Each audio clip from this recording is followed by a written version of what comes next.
문자를 프리즘 삼아 성장의 혼란과 깨달음을 비추고 이야기를 배삼아 가보지 못한 인생의 저편으로 건너갑니다. 오늘 소개해드릴 이야기는 대치동 학군 아파트 사려는데 시댁에서 4억을 보태줬다. 그런데 엄마는 절대 받지 말라고 했다. 한 달 뒤 나는 엄마 덕에 최악의 상황을 피할 수 있었다. 입니다.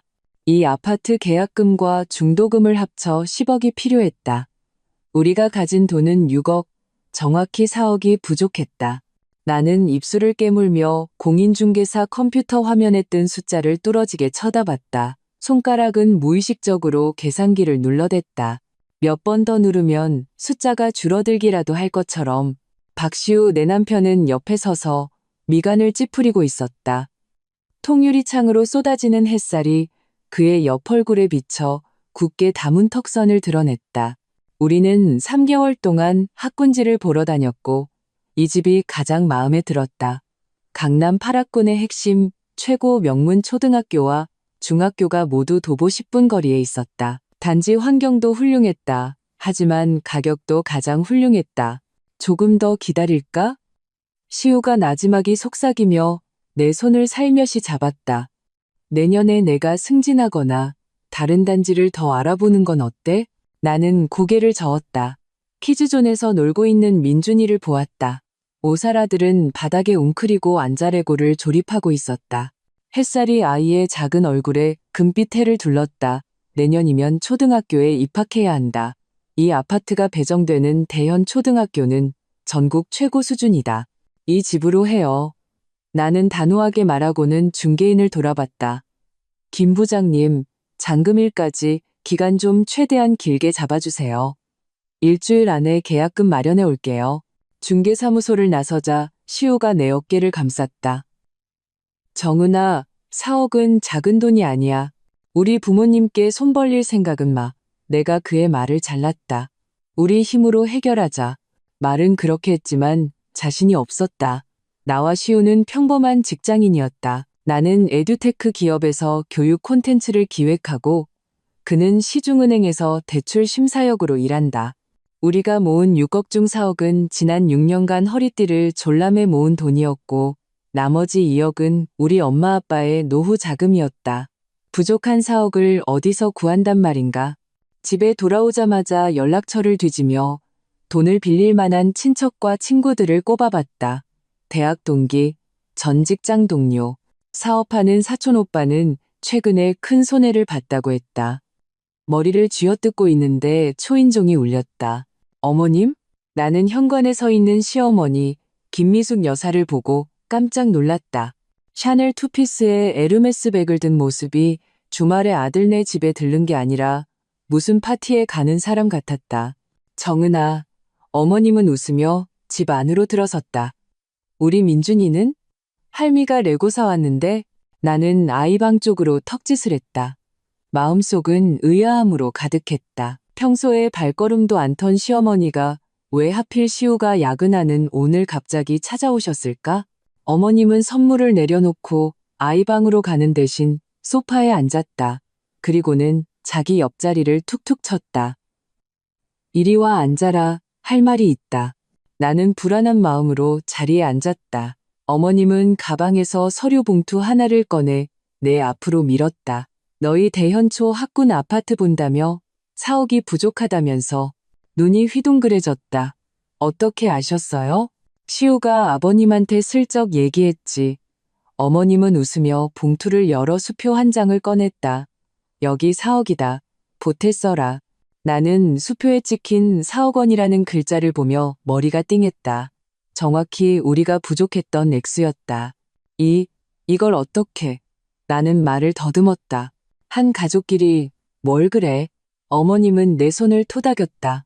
민준이는 내 유일한 손주잖니. 좋은 학교 가는 게 중요하지. 이 돈은 갚을 생각 말고 우리 늙은이들이 손주한테 주는 교육 지원금이라고 생각해. 눈시울이 뜨거워지며 울음이 터질 뻔했다. 시어머니는 늘 우리 집안이 평범하다고 탐탁지 않아 하셨다.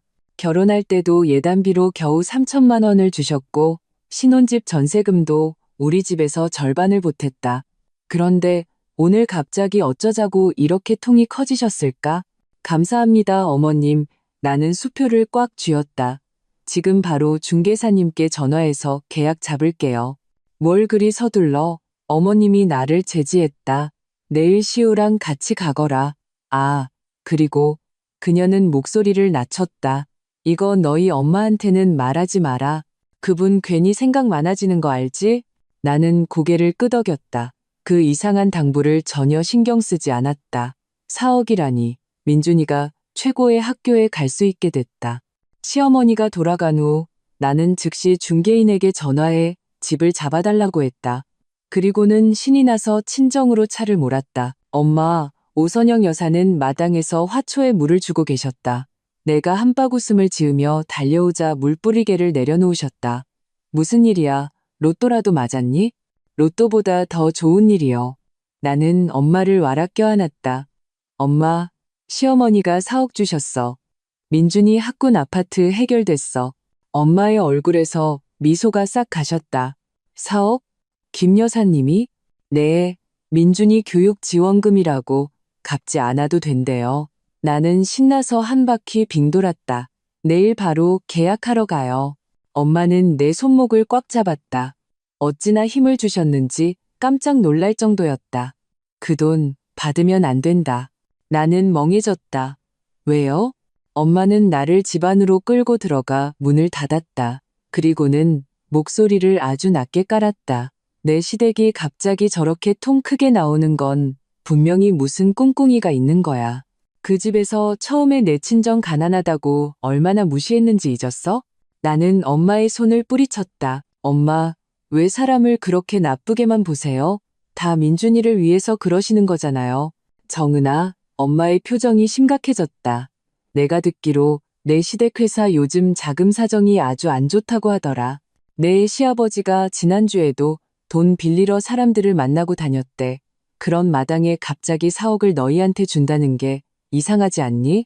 심장이 철렁했지만 나는 이내 고개를 저었다. 엄마, 어디서 그런 헛소문을 들으셨어요? 시우는 한 번도 그런 얘기 한 적 없어요. 내가 은행에서 30년을 일했어. 옛 동료들이 얼마나 많은데? 엄마는 한숨을 쉬었다. 내 시댁 건자재 사업하잖아. 요즘 부동산 경기가 안 좋아서 그 회사 프로젝트 여러 개가 중단됐다고 들었다. 나는 입술을 깨물었다. 주머니 속의 수표가 갑자기 뜨거워지는 것 같았다. 시어머니의 비정상적인 친절, 하필 시우가 없을 때 찾아온 것. 하지만 나는 다시 고개를 저었다. 회사가 어려워도 손주집 사주는 건 문제없겠지. 에휴, 너란 애는. 엄마가 내 이마를 콕 찔렀다. 평소엔 똑 부러지면서 시댁 일만 엮이면 바보가 되더라. 그 4억이 깨끗한 돈이면 왜 너한테만 주고 나한테는 말하지 말라고 했겠어? 나는 말문이 막혔다. 확실히 시어머니의 마지막 말은 이상했다. 엄마 말 한 번만 들어. 엄마가 내 손을 잡았다. 그 돈 일단 쓰지 말고 가만히 둬. 확실히 알아보고 나서 결정해도 늦지 않아. 정학군 아파트가 급하면 엄마한테 노후 자금으로 1억 더 있으니까. 안 돼요. 나는 말을 잘랐다. 엄마 노후 자금은 엄마 쓰세요. 저랑 시우가 알아서 해결할 수 있어요. 집으로 돌아오는 길 마음이 어지러웠다. 엄마의 말이 가시처럼 마음속에 밝혔다. 정말 시어머니에게 무슨 다른 속셈이 있는 걸까? 하지만 그건 4억이나 되는 큰돈이었다. 민준이가 최고의 학교에 갈 수 있는 기회였다. 밤늦게 시우가 야근을 마치고 돌아왔다. 나는 시어머니가 돈을 주신 일을 이야기했다. 그는 놀라서 젓가락을 떨어뜨릴 뻔했다. 엄마가 4억을? 자기는 몰랐어? 나는 그의 표정을 살폈다. 아버님이랑 상의했다고 하시던데. 시우는 미간을 찌푸렸다. 아버지는 요즘 정신없이 바쁘셔서 제대로 대화한 지도 꽤 됐는데 뭐 그래도 손주위에서 주신 거니까 별 문제 없겠지. 나는 안도의 한숨을 내쉬었다. 엄마가 너무 예민하게 생각하신 것 같았다. 잠들기 전 나는 몰래 시어머니가 주신 수표의 발행 계좌를 확인했다. 시댁의 개인 계좌가 아니라 명성건설이라는 법인 계좌였다. 이게 정상적인 건가? 회사에서 개인에게 이렇게 큰 돈을 바로 줄 수 있나? 뜬 눈으로 밤을 새우다시피 하다가 마침내 결정을 내렸다. 내일 일단 계약부터 하자. 다른 문제는 나중에 생각해도 돼. 민준이 교육을 위해서라면 이 정도 위험은 감수할 가치가 있어. 다음 날 아침 나와 시우는 부동산에 가서 매매 계약서에 도장을 찍었다. 총 매매가 25억이라는 글자를 보며 나는 긴 숨을 내쉬었다. 어찌됐든 민준이의 학군 아파트는 해결됐다. 집으로 돌아오는 길, 시우가 아버지에게서 온 전화를 받더니 안색이 굳어졌다. 무슨 일이야? 내가 물었다. 그는 애써 웃어 보였다. 아니야, 회사에 작은 문제가 좀 생겼대. 나는 남편의 굳은 옆얼굴을 보며 갑자기 불안감이 밀려왔다. 그 돈 받으면 안 된다. 엄마의 경고가 귓가에 맴돌았다. 바로 그때 내 휴대폰도 울렸다. 회사 인사팀이었다. 서정은 팀장님, 내일 시간 괜찮으세요? 윤 상무님께서 새로운 프로젝트 관련해서 드릴 말씀이 있다고 하셔서요. 전화를 끊자 불안감은 더욱 커졌다. 시어머니의 사억, 회사의 갑작스러운 호출, 시우의 어두운 표정. 이 모든 게 정말 우연일까? 매매 계약서에 도장을 찍은 지 사흘째 되던 날, 나는 회사 회의실에 앉아 컴퓨터 화면 속 아파트 평면도를 멍하니 바라보고 있었다. 통유리 창으로 햇살이 쏟아져 들어와 책상 위에 눈부신 빛의 조각을 만들었다. 25억짜리 집, 우리가 정말로 샀구나. 그 숫자는 내 손끝을 저릿하게 만들었다. 흥분과 두려움이 동시에 밀려왔다. 정은 씨, 동료인 김 대리가 문을 두드렸다. 윤 상무님이 찾으시는데. 나는 황급히 노트북을 덮었다. 지금요? 네, 좀 급한 일 같던데요. 김 대리가 목소리를 낮췄다. 아, 그리고 어제 헤드헌터한테서 정은 씨 찾는 전화가 와서 휴대폰 번호 알려드렸는데 괜찮죠? 나는 잠시 멍했다. 무슨 직책이래요? 대형 교육그룹의 콘텐츠 총괄 본부장이요. 연봉이 지금보다 50%는 높다던데. 김 대리가 눈을 찡긋했다. 대치동 학군 아파트 샀다면서요? 거기 엄청 비쌀 텐데. 나는 애써 웃으며 대답을 피했다. 사무실에 소문 한 번 정말 빨랐다. 계약한 지 겨우 사흘인데 옆 부서까지 다 알다니. 윤상무의 사무실 문은 닫혀 있었다. 노크를 하자 안에서 들어오세요 하는 소리가 들렸다. 문을 열고 들어선 나는 순간 굳어버렸다.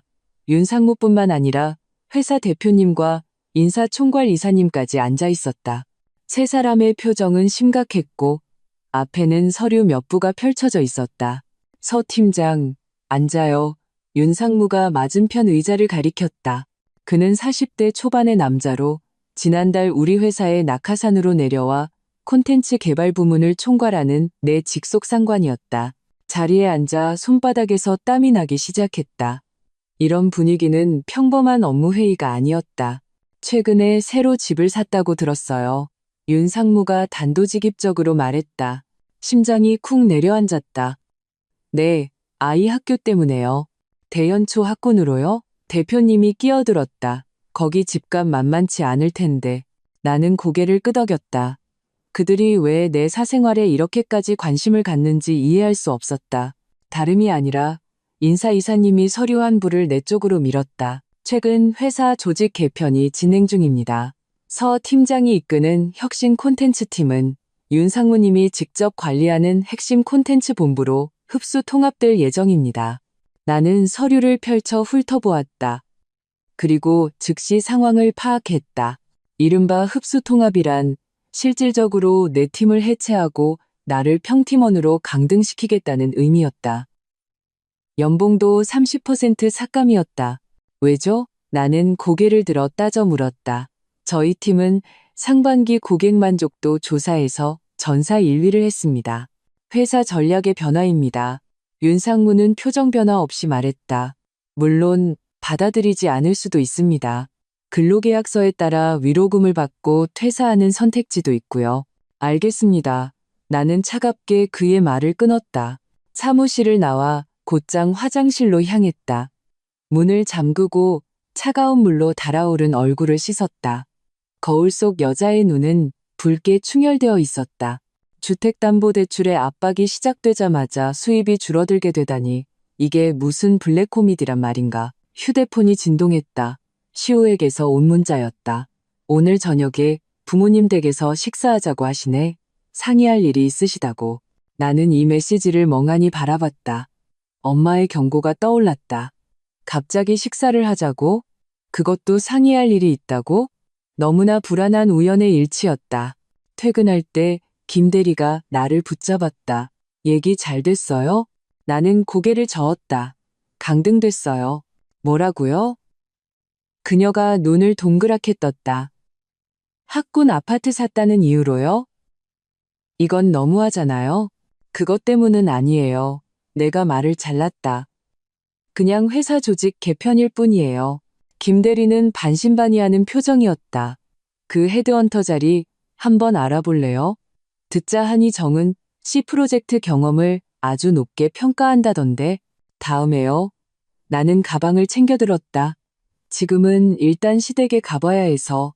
회사를 나서자 초여름의 후텁지근한 공기가 훅 끼쳐왔다. 길가에 서서 택시를 기다리며 나는 6년 전 시호를 처음 만났던 때를 떠올렸다. 그때 나는 대학원생으로 과외 아르바이트를 하고 있었다. 시우는 학생 학부모의 지인이었고 한 모임에서 우연히 만났다. 그는 깔끔한 흰 셔츠에 청바지 차림으로 양복을 빼입은 은행원들 사이에서 유독 돋보였다. 다른 사람들이 주식과 펀드에 대해 열변을 토할 때 그는 조용히 발코니로 나가 바람을 쐬고 있었다. 시끄러운 분위기를 견디지 못하고 나온 나와 딱 마주쳤다. 아내도 너무 시끄럽죠? 그는 웃으며 내게 레모네이드 한 잔을 건넸다. 그날 밤 우리는 발코니에서 모임이 끝날 때까지 이야기를 나눴다. 그는 은행의 딱딱한 분위기가 싫지만 아버지의 기대를 저버릴 수 없어 어쩔 수 없이 가족이 잘 아는 분야에 머물러 있다고 했다. 나는 아이들에게 진정으로 맞는 교육 콘텐츠를 만들고 싶다는 꿈을 이야기했다. 3개월 후 우리는 연인이 되었고 1년 후에는 양가에 인사를 드렸다. 시댁에 처음 갔던 날 나는 김미숙 여사의 냉대를 온몸으로 느꼈다. 그녀는 시종일관 나를 뜯어보는 듯한 눈으로 살폈고 질문은 모두 내 집안 배경에 관한 것들이었다. 아버님은 무슨 일 하시고? 은행 평직원이세요. 강북에 사신다던데 집은 작아고? 나중에 시우가 말해주길 그의 어머니는 아들이 재벌가 딸과 결혼해 사업에 도움이 되길 바랐다고 했다. 평범한 은행원 딸인 나는 당연히 그 기준에 미치지 못했다. 하지만 사랑은 집안의 차이를 이겨냈고 2년의 연애 끝에 우리는 결혼했다. 신혼집 전세금은 양가에서 절반씩 보탰는데 김미숙 여사는 그 사실을 두고두고 못마땅해하며 우리 집이 덕을 봤다고 생각했다. 민준이가 태어난 후에야 태도가 조금 누그러졌지만 여전히 내가 시댁에 고개를 못 들고 살아야 한다는 식의 말을 툭툭 던지곤 했다. 택시 한 대가 내 앞에 멈춰서며 회상을 끊었다. 차에 올라타 엄마에게 문자를 보냈다. 오늘 시댁에서 저녁 먹기로 했어. 상의할 일이 있으시대. 엄마에게서 곧바로 답장이 왔다. 조심해. 어떤 것도 함부로 약속하지 마. 내가 알아낸 게 좀 있어. 내일 만나서 얘기하자. 나는 그 메시지를 보며 심장이 빠르게 뛰기 시작했다. 엄마는 대체 뭘 알아내신 걸까? 평창동 시댁 빌라는 불이 환하게 켜져 있었다. 초인종을 누르자 시우가 문을 열었다. 그는 편안한 티셔츠와 면바지 차림인 걸 보니 먼저 와 있었던 모양이다. 왜 이렇게 늦었어? 그가 내 가방을 받아들었다. 회사에 일이 좀 있었어. 나는 강등된 일은 말하지 않았다. 아버님, 어머님은 식당에 계셔. 그가 목소리를 낮췄다. 아버지 오늘 기분 안 좋으시더라. 회사에 무슨 문제라도 생긴 것 같아. 심장이 쿵 내려앉았다. 또 회사 문제라니. 엄마가 말씀하신 자금난이 사실이었나.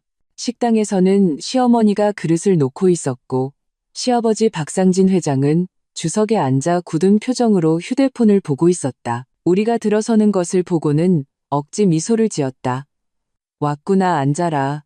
저녁 식사는 생각보다 평온하게 진행됐다. 시어머니는 시우가 가장 좋아하는 갈비찜과 도미찜을 했고 내게는 삼계탕까지 따로 떠주었다. 이런 과한 친절이 나를 더욱 경계하게 만들었다. 결혼 6년 동안 시어머니가 내게 이렇게 다정하게 군 적은 단 한 번도 없었다. 집 계약은 잘 돼가고 박 회장이 갑자기 물었다. 대출 심사 진행 중이에요. 시호가 대답했다. 은행 쪽에 아는 분 통해서 얘기해둬서 금방 나올 거예요. 박 회장은 고개를 끄덕이고는 나를 돌아봤다. 정은이, 네가 에듀테크 기업에서 콘텐츠 기획한다고 했지? 네, 아버님. 나는 조심스럽게 대답했다. 연봉은 괜찮고 그가 계속해서 물었다. 나는 잠시 멈칫했다. 네, 뭐, 쓸 만큼은 벌어요. 구체적으로 얼마인데? 그가 캐물었다. 시호가 미간을 찌푸렸다. 아버지, 그건 왜 물으세요? 박 회장이 손을 저었다. 그냥 물어보는 거야. 정은아, 혹시 지금 하는 일이 힘들면 우리 회사로 들어오는 건 어떠냐? 최근에 교육 지원 사업을 하나 준비 중인데 전문가가 필요해서. 나는 그를 보며 경악했다. 건자재 회사가 교육 사업을? 게다가 박 회장은 내 일에 대해 한 번도 물어본 적이 없었다. 오늘따라 왜 이렇게 관심이 많으신 걸까? 감사합니다, 아버님. 하지만 전 지금 일이 정말 좋아요. 나는 완곡하게 거절했다. 시어머니가 끼어들었다. 우리 며느리가 능력이 좋아서 어디서든 잘하지. 아, 맞다. 그녀가 시우를 돌아봤다. 내 큰이모가 다음 달에 귀국하신대. 민준이 보고 싶다고 하시더라. 시우가 고개를 끄덕였다. 민준이 요즘 수영 배우는데 실력이 엄청 늘었어요. 화제는 그렇게 아이 교육 문제로 넘어갔다. 하지만 나는 박 회장이 틈틈이 휴대폰을 확인하며 표정이 점점 더 굳어지는 것을 놓치지 않았다. 식사 후 시어머니가 과일을 내왔을 때 박 회장이 갑자기 입을 열었다. 너희랑 상의할 게 있다. 나와 시우는 눈을 마주쳤다. 올 것이 왔구나. 회사가 최근에 큰 프로젝트를 하나 수주했는데 박 회장은 담담한 어조로 말했다. 이행보증금이 좀 필요하게 됐다. 그래서 너희가 새로 산 집으로 단기 담보대출을 좀 받으려고 한다. 3개월이면 바로 갚을 수 있어. 내 손에 들려있던 포크가 쨍 소리를 내며 접시 위로 떨어졌다. 공기가 순간 얼어붙었다. 아버지, 시우가 벌떡 일어섰다. 그 집은 민준이 학교 때문에 산 집이에요. 그냥 단기로 담보만 잡는 거야. 너희가 사는 데는 아무 문제 없어. 박 회장이 미간을 찌푸렸다. 회사 자금이 잠깐 막혀서 그런 것뿐이야. 나는 심호흡을 했다. 아버님, 그 집 저희가 막계약해서 아직 대출 승인도 안 났어요. 어떻게 담보대출을 받아요? 그러니까 지금 해야지. 박 회장이 버럭 소리쳤다. 대출 실행되면 더 복잡해져. 시어머니가 서둘러 거들었다. 예, 그냥 형식적으로 하는 거야. 집안일 돕는 셈치고. 너희 계약금 4억도 우리가 보태줬잖니? 가족끼리 서로 돕고 살아야지. 온몸이 차갑게 식었다. 역시 그 4억은 공짜가 아니었다. 엄마의 예감이 무섭도록 정확했다. 저는 동의 못해요. 나는 박 회장의 눈을 똑바로 쳐다봤다. 그 집은 민준이의 미래가 걸린 집이에요. 절대 위험한 일에 쓸 수 없어요. 식당은 죽음 같은 정적에 휩싸였다. 박 회장의 얼굴이 시뻘겋게 달아올랐고 시어머니의 미소는 얼굴에 박제된 듯 굳어버렸다. 시우는 내 옆에 서서 내 손을 몰래 꽉 잡아주었다. 시어머니가 침묵을 깼다. 얘, 오해했나 본데. 우리가 그 집을 어떻게 하겠다는 게 아니잖니. 그냥 잠깐 자금 돌려 쓰려는 것뿐인데. 어머님, 내가 말을 잘났다.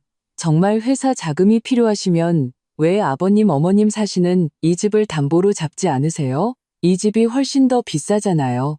박 회장이 갑자기 테이블을 콱 내리쳤다. 방자한 것. 이게 어른한테 말하는 태도야? 아버지, 시호가 내 앞을 막아섰다. 정은이 말이 맞아요. 저희 집은 이제 막 계약해서 대출도 안 나왔는데 담보대출은 현실적으로 불가능해요. 네가 뭘 알아. 박 회장이 고함을 질렀다. 지금 회사가 어떤 상황인 줄 알기나 해. 명성건설 지키려고 내가 이 나이에 너희한테 아쉬운 소리까지 해야겠냐. 아쉬운 소리? 나는 속으로 비웃었다. 그 4억은 당신들이 먼저 주겠다고 한 거였다. 이제 와서 우리가 빚진 것처럼 말하다니. 아버님, 나는 평정을 유지하며 말했다. 저와 시우는 평범한 직장인이에요. 그 집이 저희 전 재산입니다. 회사 일은 저희가 도와드릴 수 있는 부분이 아닌 것 같아요. 죄송합니다. 박 회장은 나를 잡아먹을 듯이 노려보더니 시우를 향해 돌아섰다. 네가 데려온 마누라 좀 봐라. 이 집에서 너희를 어떻게 키웠는데 정작 필요할 땐 나 몰라라 하네. 시우의 얼굴이 잿빛으로 변했다. 아버지, 정은이는 제 아내입니다.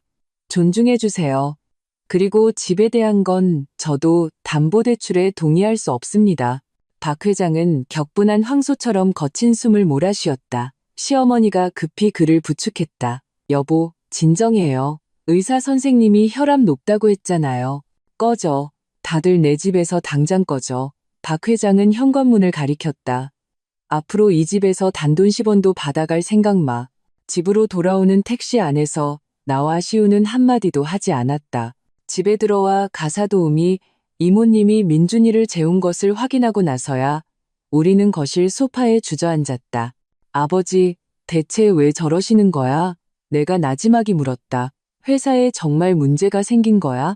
시우는 관자놀이를 꾹꾹 눌렀다. 나도 잘 모르겠어. 요즘 계속 뭔가 숨기시는 것 같았어.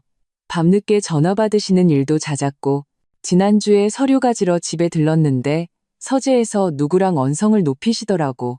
무슨 보증금이니 연기니 하는 얘기였어. 심장이 쿵 내려앉았다. 엄마가 말한 자금난과 정확히 일치했다. 그 4억. 내가 망설이며 입을 열었다. 시우는 한숨을 쉬었다. 내일 출처를 한번 확인해 봐야겠어. 만약 회사 자금을 빼돌린 거라면 그건 불법이야. 나는 그의 어깨에 기댔다. 갑자기 모든 게 너무 버겁게 느껴졌다. 집, 직장, 시댁, 모든 것이 엉망진창이었다. 아, 맞다. 시우가 갑자기 말했다. 아까 장모님이 뭐 알아냈다고 하지 않으셨어?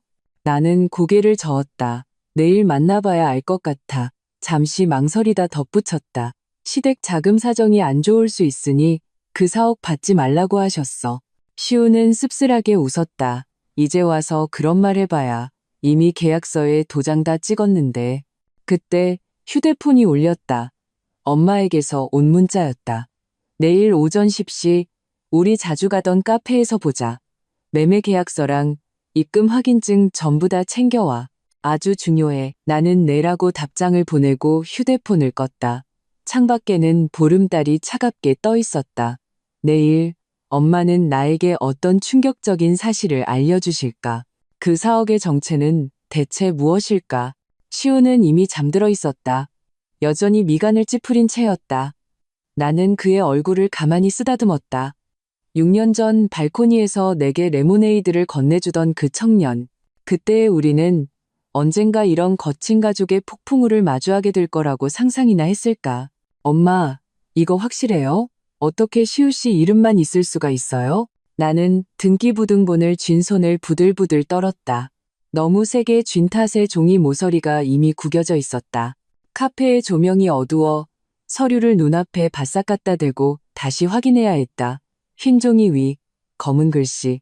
소유자란에는 선명하게 박시우 세 글자만 찍혀 있었다. 내 이름은 어디에도 없었다. 엄마 오선영 여사는 맞은편에 앉아 있었다. 폭풍전야의 하늘처럼 얼굴이 어두웠다. 엄마가 서류 한 부를 더 내밀었다. 내가 아는 법무사 통해서 매매 계약서 확인해 봤어. 넌 서명한 기록이 없어. 나는 그 서류를 받아들고 머리가 띵했다. 사흘 전 나와 시우는 분명히 함께 부동산에서 계약서에 서명했다. 나는 수많은 서류에 내 이름을 적었던 것을 똑똑히 기억했다. 어떻게 이럴 수가. 정은아, 엄마가 목소리를 낮췄다. 내 시댁이 너를 처음부터 배제한 거야. 등기부등본에 내 이름이 없으면 나중에 무슨 일이 생겼을 때 너랑 민준이는 아무런 법적 보호를 못 받아.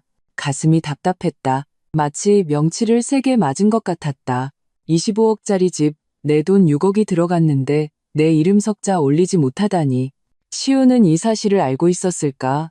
나는 휴대폰을 꺼내 들었다. 통화 버튼 위에 손가락을 올렸지만 망설여졌다. 만약 시우가 알고 있었다면 그는 나를 속인 것이다.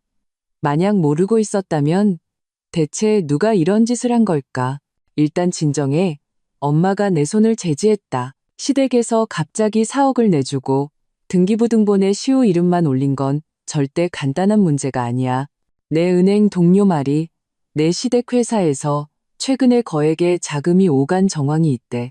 나는 휴대폰을 내려놓고 심호흡을 하려 애썼다. 카페에는 잔잔한 음악이 흐르고 주변 테이블의 손님들은 웃고 떠들었다. 모든 것이 평온했다. 오직 내 세상만이 무너지고 있었다. 엄마, 그 사람들이 대체 뭘 하려는 걸까요? 엄마는 고개를 저었다. 확실하진 않아. 하지만 한 가지는 분명해. 그 4억은 절대 깨끗한 돈이 아니야. 엄마가 내게 쪽지 한 장을 건넸다. 이건 내 친구가 알아봐 준 건데 내 시댁회사 최근 3개월간의 자금 흐름이야. 몇 건의 거액 이체가 아주 의심스러워. 나는 쪽지를 훑어보았다. 수억 원에 달하는 몇 건의 이체 기록이 적혀 있었다. 수취인은 5호 금융투자, XX 교육보증기금 같은 그럴듯한 이름들이었다. 하지만 엄마는 그 옆에 의심이라고 적어두었다. 이 돈들은 명목상으로는 프로젝트 보증금이지만 실제로는 자산을 빼돌리는 걸 수 있어. 엄마의 목소리가 더욱 낮아졌다. 정은아, 엄마는 네 시댁 회사가 부도 준비를 하고 있는 것 같아. 나는 손을 떨었고 커피 몇 방울이 테이블 위로 떨어졌다. 부도요? 그럼 우리 집은요? 그 4억 다시 뺏기는 거 아니에요? 일단 등기부등본 문제부터 확인해야 해. 나는 가방을 집어들고 일어섰다. 엄마, 알려줘서 고마워요. 조심해. 엄마가 당부했다. 섣불리 행동하지 말고. 카페를 나서자 햇살이 눈을 찔렀다. 나는 길가에 서서 어디로 가야 할지 막막했다. 집, 회사, 아니면 시우를 바로 찾아가야 하나? 휴대폰이 울렸다. 회사 인사팀이었다. 서 팀장님, 윤 상무님께서 프로젝트 기획안 전면 재검토하라고 하십니다. 최대한 빨리 회사로 복귀해달라고 하세요. 나는 입술을 깨물었다. 윤 상무. 낙하산으로 내려와 나를 강등시킨 그 상사. 오늘 아침에도 내가 2주 동안 작업한 기획안을 퇴짜 놓더니 이제 와서 또 재검토라니. 알겠습니다. 30분 안에 도착합니다. 전화를 끊고 나는 일단 회사로 가기로 했다. 등기부등본 문제는 저녁에 시우가 돌아오면 물어봐야겠다. 당장은 일자리를 지켜야 했다. 주택담보대출의 압박이 현실이었으니까. 회사 회의실에서 윤상무는 내 기획안을 손가락으로 툭툭 치며 말했다. 이 콘텐츠 설계는 너무 진부해. 혁신이 부족하다고. 클라이언트는 획기적인 아이디어를 원하지 낡아빠진 방식을 원하는 게 아니야. 나는 분노를 억누르며 말했다. 상무님, 이건 고객사의 요구에 맞춰 제작된 겁니다. 사전 조사 결과 현장 교사들은 점진적인 변화를 더 선호하는 것으로 나타났습니다. 조사? 윤상무가 비웃는 듯한 미소를 지으며 내 말을 잘랐다. 당신이 돌린 그 설문지가 뭘 증명하는데? 나는 이 업계에서 20년 있었어. 당신보다 클라이언트가 뭘 원하는지 더 잘 알아. 나는 주먹을 꽉 쥐었다. 손톱이 손바닥을 파고들었다. 이 윤상무라는 인간은 회사에 온 지 한 달 만에 내 프로젝트 기획안을 3개나 엎었다. 매번 혁신이 부족하다고 말하면서도 구체적인 대안은 단 한 번도 제시하지 않았다. 그럼 어떻게 수정하면 좋겠습니까? 나는 최대한 전문가다운 태도를 유지하려 애썼다. 전부 다. 그는 폴더를 닫았다. 내일 아침까지 새로운 기획안 내 책상 위에 올려놔. 회의실을 나와 곧장 화장실로 향했다. 문을 잠그고 차가운 물로 달아오른 얼굴을 씻었다. 거울 속 여자의 눈은 붉게 충혈되어 있었다. 이번 주에만 벌써 3번째 재작업 지시였다. 명백한 괴롭힘이었다. 휴대폰이 진동했다. 유치원 선생님이었다. 민준이 어머님, 민준이가 놀이터에서 넘어져서 무릎이 까졌어요. 소독은 했는데 아이가 계속 아프다고 해서요. 지금 바로 갈게요. 나는 얼굴에 물기도 닦지 못한 채 가방을 들고 뛰쳐나갔다. 회사에서 유치원까지는 차로 30분 거리였다. 가는 길에 시우에게 전화를 걸었지만 받지 않았다. 시어머니에게도 걸어봤지만 마찬가지였다. 정말 엎친 데 덮친 격이었다. 유치원에 도착했을 때 민준이는 양호실에 앉아 있었다. 오른쪽 무릎에는 거즈가 붙어 있었고 얼굴은 눈물범벅이었다. 나를 보자마자 두 팔을 뻗었다. 엄마, 아파. 나는 가슴이 미어지는 것 같아 아이를 꼭 껴안고 부드럽게 달랬다. 선생님은 민준이가 미끄럼틀을 타다가 실수로 넘어진 것이며 상처는 깊지 않지만 아이가 놀란 것 같다고 설명했다. 민준이 할머니 모셨어요. 선생님이 갑자기 말했다. 고개를 돌리자 양호실 문 앞에 서 있는 시어머니가 보였다. 명품 투피스의 완벽한 화장. 어떻게 오셨지? 누가 연락한 거야? 정은아, 시어머니가 빠른 걸음으로 다가와 민준이를 안으려 했다. 우리 민준이 다쳤다는 소리 듣고 바로 달려왔지. 나는 무의식적으로 몸을 틀어 그녀의 손을 피했다. 어머님, 어떻게 아셨어요? 유치원에서 연락 왔지. 그녀는 당연하다는 듯이 말했다. 내가 비상연락처 남겨뒀거든. 급한 일 있으면 연락하라고. 심장이 쿵 내려앉았다. 언제? 유치원에 왜 어머님 연락처가 저장되어 있지? 비상연락이는 부모님이어야 하는 거 아닌가? 민준아, 착하지 할미가 안아줄게. 시어머니는 내 반응은 아랑곳하지 않고 억지로 내 품에서 민준이를 빼앗아 안았다. 아이고, 우리 강아지, 무릎 아파? 할미가 아이스크림 사줄까? 민준이는 눈물을 글썽이며 고개를 끄덕였다. 아이는 어른들 사이에 미묘한 기류를 알 리 없었다. 그저 평소에 잘 안아주지 않던 할머니가 친근하게 구는 것이 좋을 뿐이었다. 어머님, 괜찮아요. 제가 민준이 데리고 집에 가서 쉬게 할게요. 나는 주도권을 되찾으려 했다. 너 일 안 바쁘니? 시어머니는 민준이를 안은 채 밖으로 걸어나갔다. 내가 돌볼 테니 너는 회사로 돌아가. 나는 그 자리에 서서 말문이 막혔다. 시어머니의 오늘따라 유난스러운 다정함, 그리고 등기부 등본 문제까지 겹치면서 불안감이 극에 달했다. 하지만 아이 앞에서 화를 낼 수는 없었다. 저 휴가 냈어요. 오늘 민준이는 제가 돌볼 거예요. 나는 단호하게 말하며 아이를 받아 안으려 했다. 시어머니의 얼굴이 순간 굳었지만 이내 억지 미소를 지었다. 그럼 같이 가자. 내가 민준이 데리고 키즈카페 갈 테니 너도 좀 쉬어. 그렇게 나는 반강제로 시어머니와 함께 민준이를 데리고 근처 쇼핑몰로 향했다. 길 위에서 시어머니는 민준이에게 온갖 다정한 말을 건네고 장난감과 간식을 사주었다. 평소에 그 냉담한 할머니가 아니었다. 민준이는 금세 아픔을 잊고 아이스크림을 먹으며 즐거워했다. 나는 바늘방석에 앉은 듯 불편했다. 시어머니가 무언가 꾸미고 있다는 느낌을 지울 수 없었다. 정은아, 민준이가 놀이공간에서 노는 동안 시어머니가 갑자기 입을 열었다. 민준이 내년이면 초등학교 들어가지? 심장이 쿵 내려앉았다. 네, 그래서 학군 아파트 산 거고 시어머니는 커피를 저었다. 사실 대연초도 좋지만 민준이한테는 국제학교가 더 잘 어울릴 것 같아. 내가 네 아버님이랑 상의했는데 민준이 세인트폴 국제학교로 보내려고. 나는 커피잔을 엎을 뻔했다. 세인트폴? 1년 학비가 3천만 원이 넘는 그 귀족 학교? 어머님, 저희 이미 학군 아파트 샀어요. 민준이는 대연초 갈 거예요.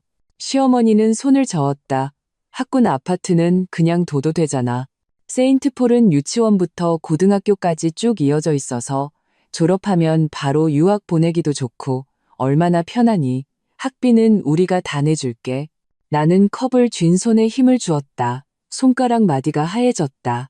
이 갑작스러운 관대함, 등기부 등본 문제와 연결지어 생각하지 않을 수 없었다. 어머님, 좋은 제안 감사하지만 저와 시우는 이미 결정했어요. 민준이는 공립학교에 보낼 겁니다.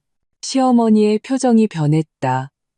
정은아, 너 정말 분수를 모르는구나. 세인트폴은 돈 싸들고 가도 못 들어가는 애들이 수두룩해. 우리가 아는 분 통해서 겨우 자리 하나 알아본 건데. 어머님, 나는 그녀의 눈을 똑바로 쳐다봤다. 민준이는 저희 아이입니다.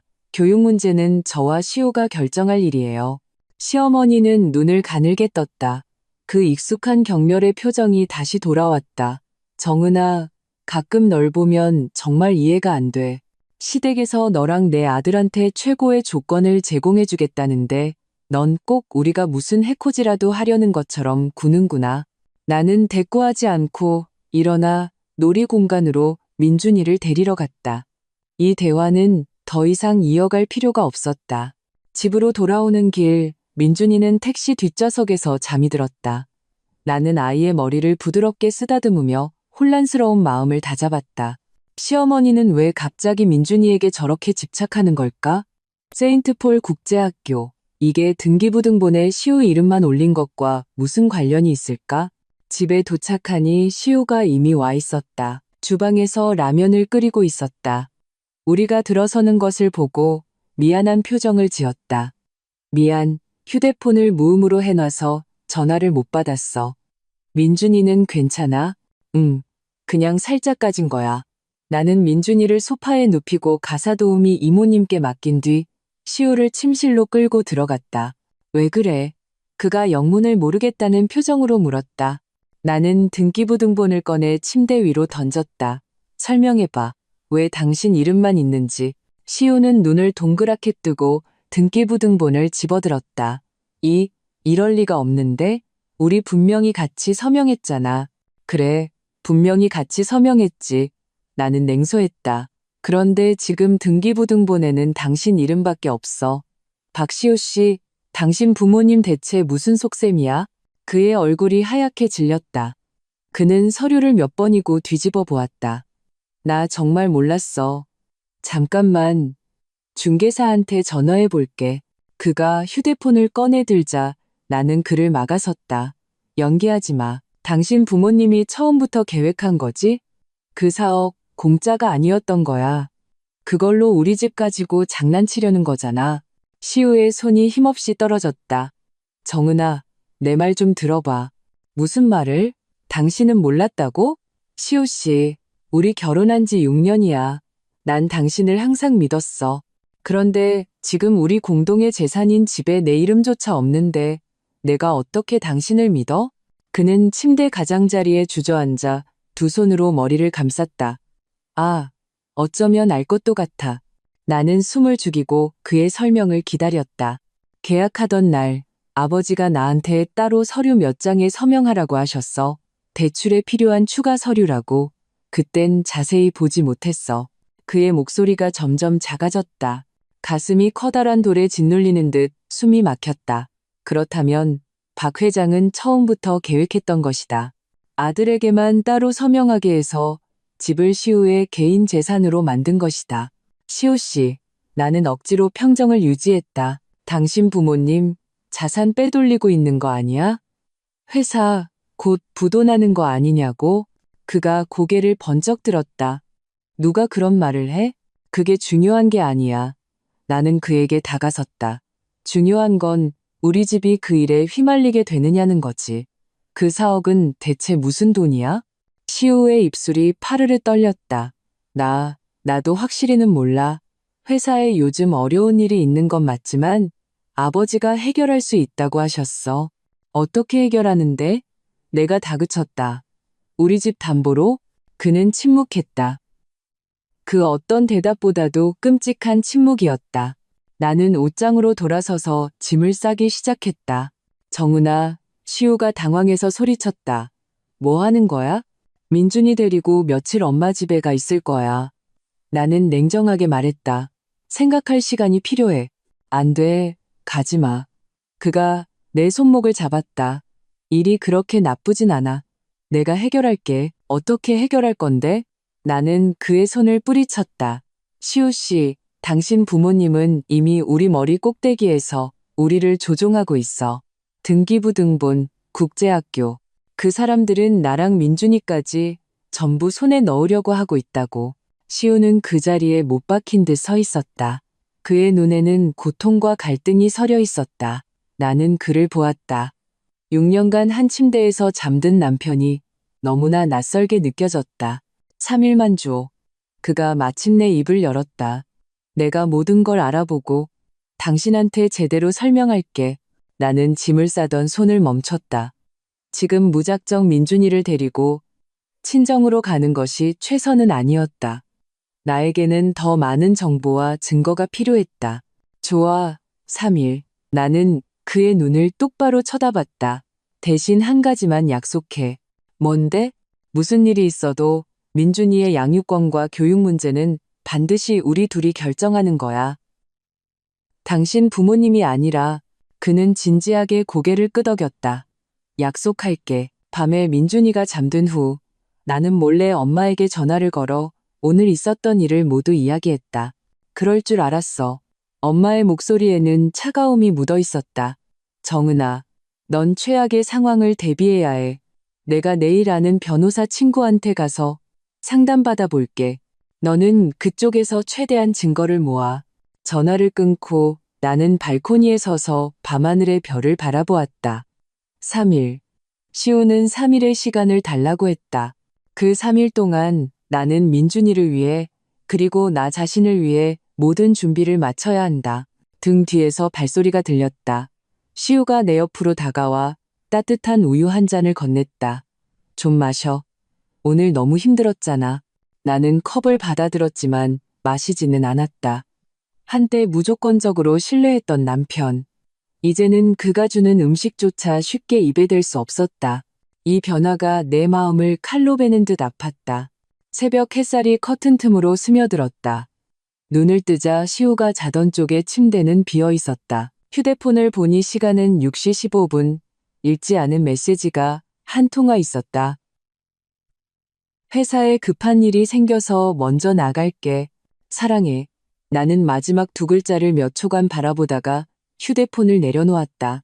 3일 전 등기부등본 문제를 해결하겠다고 약속한 이후 시우는 눈코 뜰 새 없이 바빠졌다. 매일 아침 일찍 나가 밤늦게 돌아왔고 조사 진행 상황을 물으면 늘 얼버무렸다. 주방에서 그릇 부딪히는 소리가 들렸다. 가사도우미 이모님이 아침 식사를 준비하기 시작한 모양이다. 나는 조용히 민준이 방으로 갔다. 아이는 공룡 인형에 얼굴을 파묻은 채 새근새근 잠들어 있었다. 그 평온한 얼굴을 보니 가슴이 꽉 막혔다. 이 집이 무너지고 있는데 아이는 아무것도 모르고 있었다. 씻고 나서 컴퓨터를 켜 메일을 확인했다. 윤상무가 새벽에 보낸 메일이 와 있었다. 오전 10시까지 수정된 콘텐츠 기획안을 제출하라는 내용이었다. 나는 이를 악물었다. 이번 주에만 벌써 4번째 수정 지시였다. 명백한 괴롭힘이었다. 휴대폰이 진동했다. 엄마에게서 온 문자였다. 오늘 시간 되니? 검사 결과 나왔는데 의사 선생님이 직접 만나서 얘기하자고 하시네. 심장이 쿵 내려앉았다. 엄마는 지난주에 건강검진을 받으시고 작은 문제가 있어 재검사를 받아야 한다고 하셨다. 설마. 전화를 걸자 엄마의 목소리는 의외로 차분했다. 별일 아니야. 그냥 작은 수술이 필요하대. 무슨 수술이요? 내 목소리가 저절로 높아졌다. 폐에 작은 결절이 하나 있는데 의사가 제거하는 게 좋겠다고 하네. 엄마는 대수롭지 않다는 듯 말했다. 오늘 병원에 한번 와줄 수 있니? 같이. 의사 선생님 설명 좀 듣자. 시계를 보니 7시 40분. 지금 병원에 갔다가 회사로 가면 10시 마감은 맞출 수 있을 것 같았다. 지금 바로 갈게요. 전화를 끊고 서둘러 옷을 갈아입었다. 이모님께 민준이를 유치원에 데려다 달라고 부탁하고 막 집을 나서려는데 전화가 또 울렸다. 유치원 선생님이었다. 민준이 어머님, 오늘 민준이 유치원 안 오나요? 나는 그 자리에 얼어붙었다. 네, 방금 이모님이 데리고 나가셨는데요. 아니요, 저희는 민준이 못 봤는데요. 선생님의 목소리에는 당혹감이 묻어 있었다. 그리고 민준이 이미 다른 유치원으로 전학 갔어요. 모르셨어요? 머릿속이 하얘졌다. 전학이요? 언제요? 지난주 금요일에 수속 밟았어요. 세인트폴 국제유치원으로 옮긴다고. 저희는 당연히 알고 계신 줄 알았어요. 세인트폴, 1년 학비가 2천만 원이 넘는 그 귀족 유치원. 내 손이 떨리기 시작했다. 휴대폰을 놓칠 뻔했다. 누가 전학 수속을 했나요? 민준이 할머님이요. 아버님 서명이 들어간 위임장이랑 그쪽 학교 입학 허가서까지 다 가져오셨어요. 선생님은 잠시 망설였다. 나는 전화를 끊고 즉시 시우에게 전화를 걸었다. 신호음이 한참 가다가 겨우 연결되었다. 배경이 시끄러운 걸 보니 공사 현장 같았다. 박시우, 민준이 전학 간 거 어떻게 된 거야? 나는 거의 소리를 지르다시피 했다. 전화기 저편에서 몇 초간 침묵이 흘렀다. 정은아, 내 말 좀 들어봐. 뭘 들어? 나 몰래 민준이를 전학시켜? 당신 어머니랑 짜고 한 거지? 그렇지? 내 목소리가 내 것이 아닌 것처럼 날카로웠다. 그런 거 아니야. 시우가 목소리를 낮췄다. 엄마가 그러시는데 세인트폴 유치원은 초등학교로 바로 연계되는 자리가 있어서 놓치기 아까운 기회라고. 그래서 당신은 서명했구나. 나랑 상의 한마디도 없이? 나는 화가 나 온몸이 부들부들 떨렸다. 시우 씨, 민준이는 우리 아들이야. 교육 문제는 당연히 우리가 같이 결정해야 하는 거 아니냐고. 정은아, 나는 민준이 지금 어디 있어? 내가 그의 말을 잘랐다. 엄마가 새 유치원에 데려다 주셨어. 그의 목소리가 점점 작아졌다. 자기가 신경 덜 쓰게 해주고 싶었다고.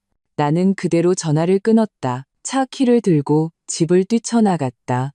아파트 단지를 빠져나갈 때서야 엄마가 병원에서 나를 기다리고 있다는 사실이 생각났다.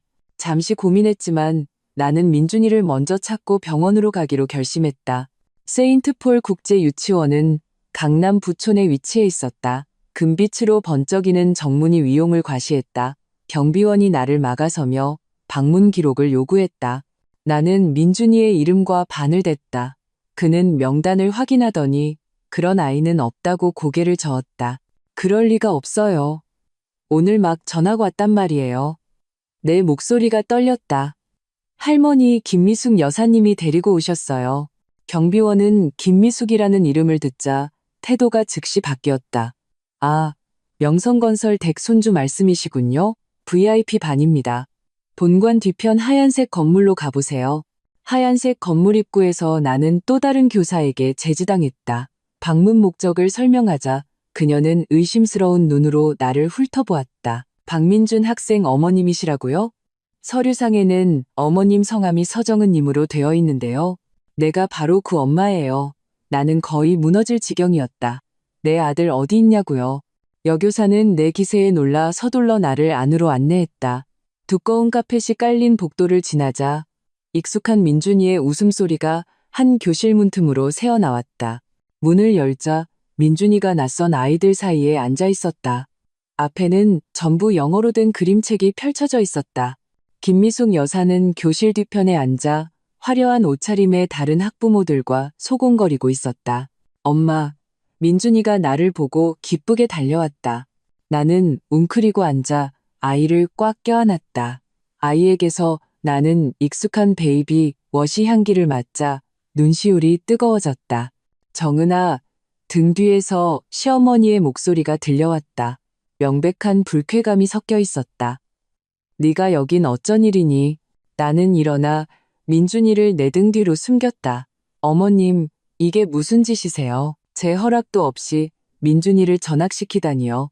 교실 안에 다른 학부모들과 교사들의 시선이 우리에게 쏠렸다. 공기는 어색함으로 가득 찼다. 시어머니의 얼굴이 굳어지더니 내 팔을 잡아 끌고 교실 밖으로 나갔다. 어디서 소리를 질러 교양 없게 그녀가 목소리를 낮춰 꾸짖었다. 여긴 아무나 오는 데가 아니야. 돈 싸들고 와도 못 들어오는 학부모들이 수두룩하다고. 그런 건 상관없어요. 나는 이를 악물었다. 민준이는 원래 다니던 유치원에서 잘 지냈어요. 어머님 멋대로 아이 인생을 결정할 권리 없으세요. 내가 권리가 없어? 시어머니가 비웃었다. 학비는 내가 냈고 전학은 시우가 동의했어. 너는 엄마라는 사람이 맨날 일에만 바빠서 내 자식한테 어떤 교육이 필요한지도 모르잖아. 가슴이 격렬하게 요동쳤다. 손가락이 저절로 꽉 쥐어졌다. 어머님, 확실히 해두죠. 저는 민준이 엄마입니다. 아이 교육 문제는 저와 시우가 결정할 일이에요. 시우는 이미 결정했어. 시어머니가 오만하게 턱을 치켜들었다. 그 애는 너보다 뭐가 아이한테 좋은지 더 잘 아니까. 그 말은 칼이 되어 내 심장을 찔렀다. 시우는 정말로 서명했다. 그는 어머니의 편에 섰다. 민준아, 집에 가자. 나는 아들의 손을 잡았다. 안 돼. 시어머니가 나를 막아섰다. 이미 입학수속 다 끝났고 오늘 중요한 행사도 있어. 어머님 비켜주세요. 나는 한 글자 한 글자 힘주어 말했다. 우리는 복도에서 대치했다. 민준이는 겁을 먹고 내 손을 꽉 잡았다. 결국 시어머니가 물러섰지만 그녀의 눈에 서린 분노는 나를 오싹하게 만들었다. 넌 후회하게 될 거야, 정은아. 이런 엘리트 교육을 받을 기회는 아무한테나 오는 게 아니니까. 나는 대답하지 않고 민준이를 안아들고 서둘러 그곳을 빠져나왔다. 차에 앉아 민준이가 조심스럽게 물었다. 엄마, 나 새 유치원 가면 안 돼? 할머니가 거기 공룡 실험실도 있댔는데 나는 아이의 머리를 쓰다듬으며 눈물을 억지로 참았다. 우리 아들, 엄마가 더 좋은 유치원 찾아줄게. 알았지? 병원으로 가는 길에 나는 회사에 휴가 메일을 보냈다. 이 순간 콘텐츠 기획안이니 윤상문이 하는 것들은 다 상관없었다. 내 아이와 엄마가 더 중요했다. 병원의 복도는 길고 서늘했다. 나는 막 데려온 민준이의 손을 잡고 엄마가 알려준 진료실을 찾았다. 문을 열자 엄마가 혼자 앉아 있었다. 앞에는 CT 필름 몇 장이 펼쳐져 있었다. 엄마, 내 목소리가 갈라졌다. 하루 동안 쌓인 서름이 한꺼번에 터져나왔다. 엄마는 나와 민준이를 보고 놀라 일어섰다. 왜 그래? 무슨 일 있었어? 나는 민준이 전학 사건을 간단히 설명했다. 엄마의 얼굴이 점점 굳어졌다. 내 시댁이 이제 민준이 교육까지 통제하려는 거구나. 유치원부터 시작해서 초등학교, 그렇게 차근차근. 의사가 문을 열고 들어왔다. 50대쯤 되어 보이는 남자 의사였다. 금태 안경을 썼고 표정은 진지했다. 오선영님, 따님 오셨네요. 그는 나와 민준이를 쳐다봤다. 제 딸하고 외손주입니다. 엄마가 담담하게 말했다. 의사는 내게 앉으라고 손짓했다. 어머님 폐의 CT 결과 ECM 크기의 결절이 하나 보입니다. 경계가 불규칙해서 초기 폐암일 가능성이 있습니다. 최대한 빨리 수술로 제거하는 것이 좋겠습니다. 내 세상이 다시 한번 빙글빙글 돌았다. 폐암. 내 기억 속에서 항상 강하고 당당했던 엄마가 수술, 위험한가요? 나는 기계적으로 묻는 내 목소리를 들었다. 흉곽경 수술이라 위험 부담은 적습니다. 하지만 되도록 빨리 일정을 잡아야 합니다. 의사가 안경을 고쳤었다.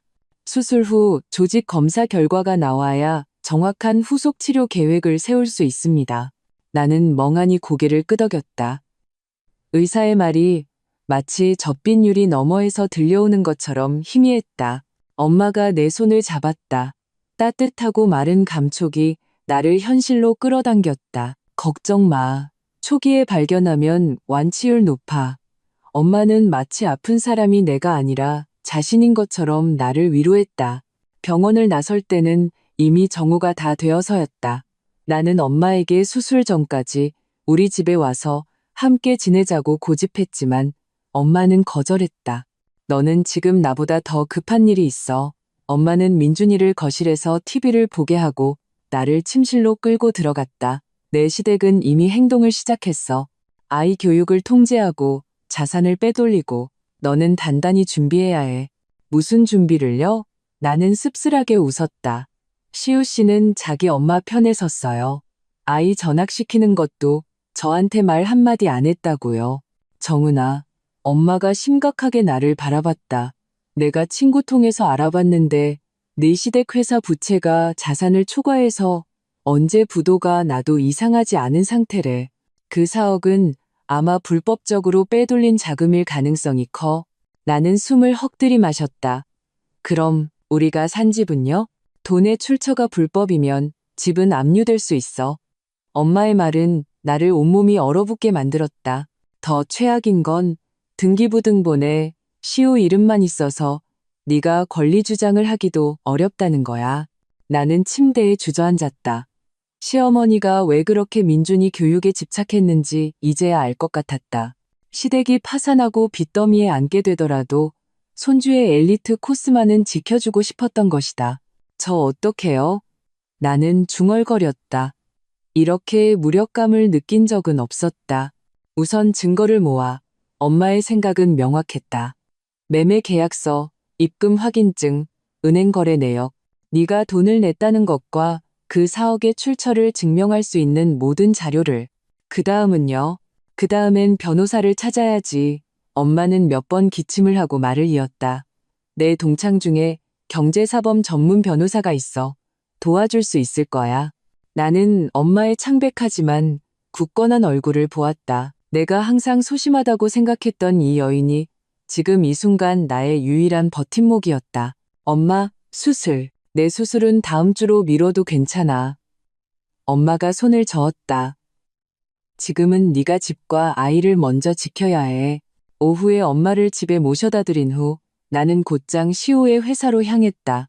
은행 로비의 직원은 박 대리님이 외근 중이라고 했지만 나는 그의 사무실 문틈으로 새어나오는 불빛을 분명히 보았다. 비서의 재질을 뿌리치고 나는 문을 벌컥 열었다. 시호는 정말로 안에 있었다. 50대쯤 되어 보이는 남자와 소곤거리고 있었다. 내가 들이닥치자 두 사람 모두 굳어버렸다. 정은아? 여긴 어쩐? 주 부장님, 나는 그 남자를 알아봤다. 시댁회사의 재무담당 이사로 시우를 어릴 때부터 봐왔던 사람이었다. 주이사는 당황하며 테이블 위의 서류 가방에 쑤셔 넣었다. 너무 서두르는 바람에 종이 한 장이 바닥으로 떨어졌다. 나는 허리를 숙여 그 종이를 주었다. 자산양도 계약서라는 글자가 눈에 들어왔다. 이게 뭐죠? 내가 그 종이를 흔들자 주이사가 낚아채듯 뺏어갔다. 아무것도 아닙니다. 회사 내부 문서입니다. 시우의 얼굴이 굳어졌다. 정은아, 집에 가서 얘기하자. 좋아요. 집에 가서 얘기하죠. 나는 냉소했다. 나 몰래 민준이 전학시킨 얘기, 당신네 집안 자산 빼돌리는 얘기, 그리고 왜 등기부등본에 당신 이름만 있는지 그 얘기 전부 다요. 시우의 동료들이 모두 귀를 쫑긋 세우고 엿듣고 있었다. 그는 서둘러 내 팔을 잡아 끌고 사무실 밖으로 나갔다. 복도에서 나는 그의 손을 뿌리쳤다. 박시우 씨, 당신 내 집 대체 무슨 짓을 꾸미고 있는 거야? 정은아, 일이 좀 복잡해. 그럼 간단하게 말해. 나는 목소리를 낮췄다. 당신 어머니는 민준이 교육을 통제하려 하고 당신 아버지는 회사 자산을 빼돌리고 있어. 그리고 당신은 내 목소리가 떨렸다. 당신은 그들을 도와서 나를 속이고 있다고. 시우는 고통스럽게 눈을 감았다. 속인 거 아니야. 나는 그냥 뭐, 당신 부모님 말 거역할 용기가 없어서 나는 한 걸음 뒤로 물러섰다. 시우 씨, 우리 결혼할 때 그랬잖아. 우리만의 작은 가정을 만들자고. 그런데 지금은 어때? 당신은 나랑 민준이를 당신 부모님 장기판의 졸로 만들었어. 그는 아무 말도 하지 못했다. 그의 눈에는 갈등만이 가득했다. 그의 그 모습을 보니 갑자기 너무 지쳤다. 내가 6년간 사랑했던 이 남자는 결정적인 순간에 나와 아이가 아닌 자신의 원래 가족을 선택했다. 시우 씨, 나는 평정을 되찾았다. 결정해야 해. 우리 셋, 당신과 나, 민준이가 한 가족인지 아니면 당신은 영원히 당신 부모님의 아들로만 살 건지. 그는 입을 열었지만 아무 말도 하지 못했다. 당신한테 3일의 시간을 줄게. 나는 돌아서서 걸었다. 그 3일 동안 나와 민준이는 엄마 집에 있을 거야. 생각이 정리되면 우리를 찾아와. 은행 건물을 나서자 석양이 내 그림자를 길게 늘어뜨렸다. 나는 휴대폰을 꺼내 엄마가 알려준 변호사에게 전화를 걸었다. 여보세요, 최 변호사님이신가요? 저는 오선영 씨 딸 서정은입니다. 법률적으로 상담드릴 게 있어서 전화드렸습니다. 소독약 냄새가 코를 찔렀다.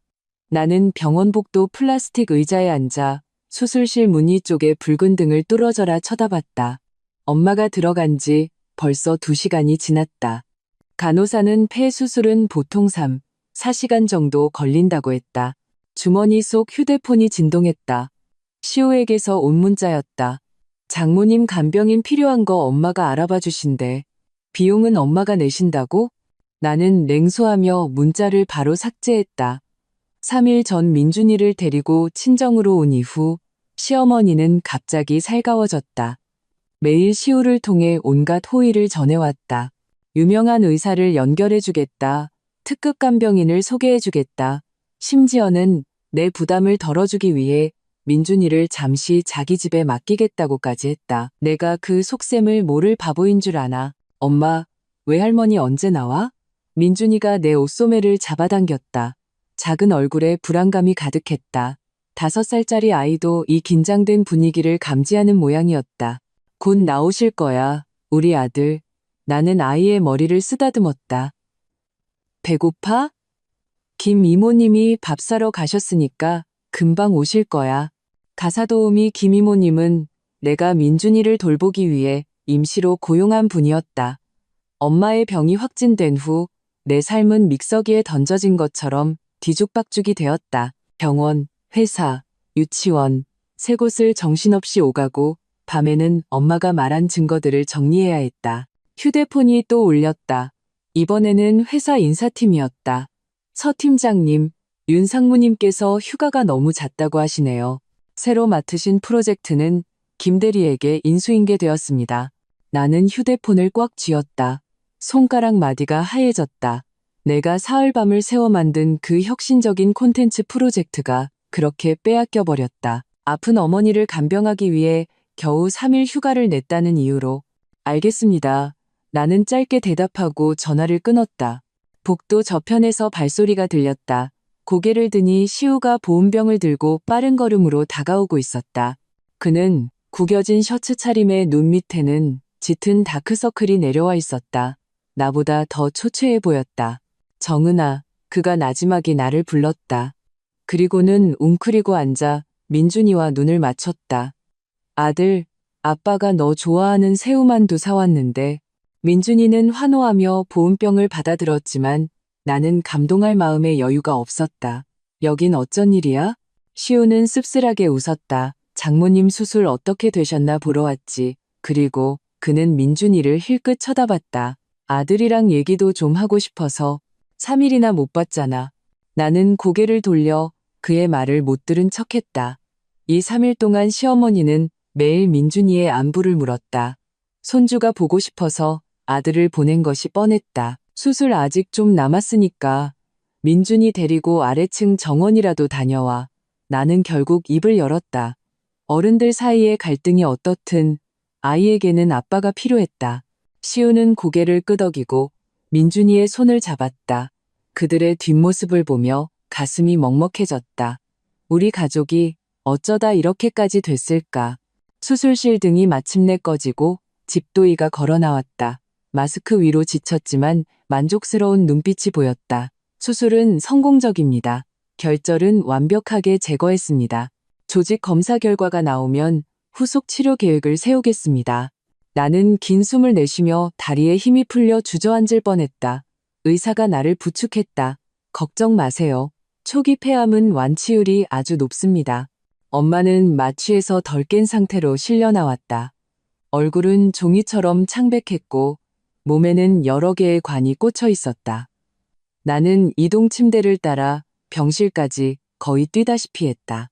간호사들이 능숙하게 모니터링 장비를 연결했다. 환자분 안정이 필요하니 보호자분은 너무 오래 계시지 마세요. 나는 병상 옆에 앉아 엄마의 손을 가만히 잡았다. 한때는 한 손으로 나를 안고 다른 손으로는 장바구니를 들고 6층까지 올라가던 그 강인했던 손이 지금은 차갑고 힘없이 축 늘어져 있었다. 시우가 민준이를 데리고 돌아왔을 때 엄마가 막 정신을 차렸다. 엄마는 힘겹게 눈을 깜빡이다가 민준이를 보고 무언가 말하려 했지만 기침이 터져나왔다. 엄마, 말씀하지 마세요. 나는 급히 엄마가 물을 마시도록 도왔다. 수술 잘 끝났대요. 푹 쉬세요. 엄마는 고개를 끄덕이고는 시우에게로 시선을 돌렸다. 눈빛이 갑자기 날카로워졌다. 엄마는 떨리는 손으로 침대 머리맡 서랍을 가리켰다. 서랍을 열자 USB 하나가 들어있었다. 정은이, 줘. 엄마는 거의 숨소리로 말했다. 나는 USB를 꽉 쥐었다. 엄마가 말한 증거 중 하나라는 것을 직감했다. 시우의 안색이 변했다.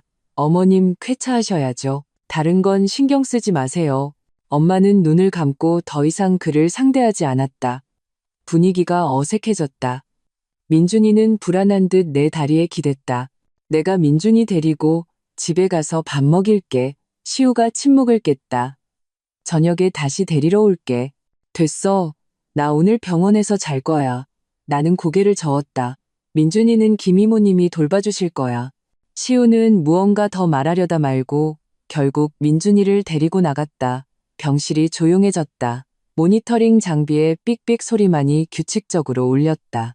나는 노트북을 꺼내 USB를 꽂았다.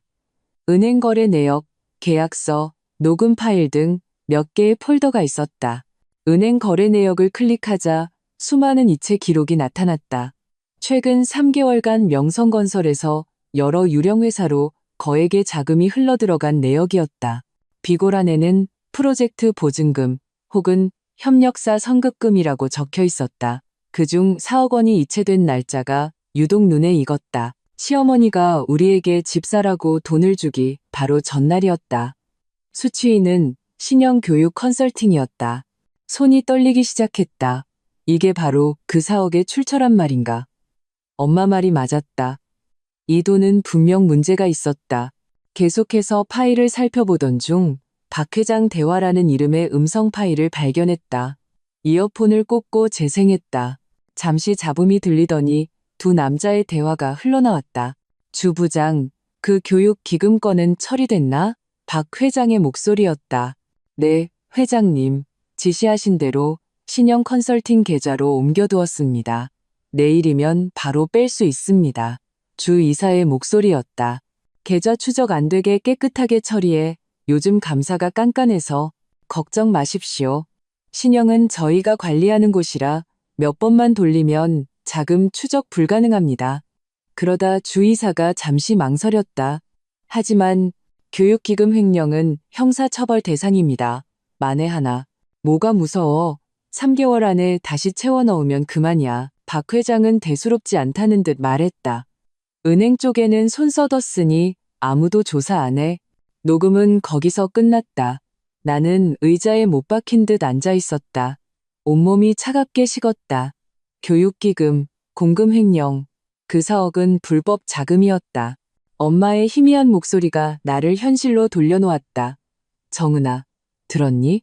나는 이어폰을 빼고 엄마에게 몸을 기울였다.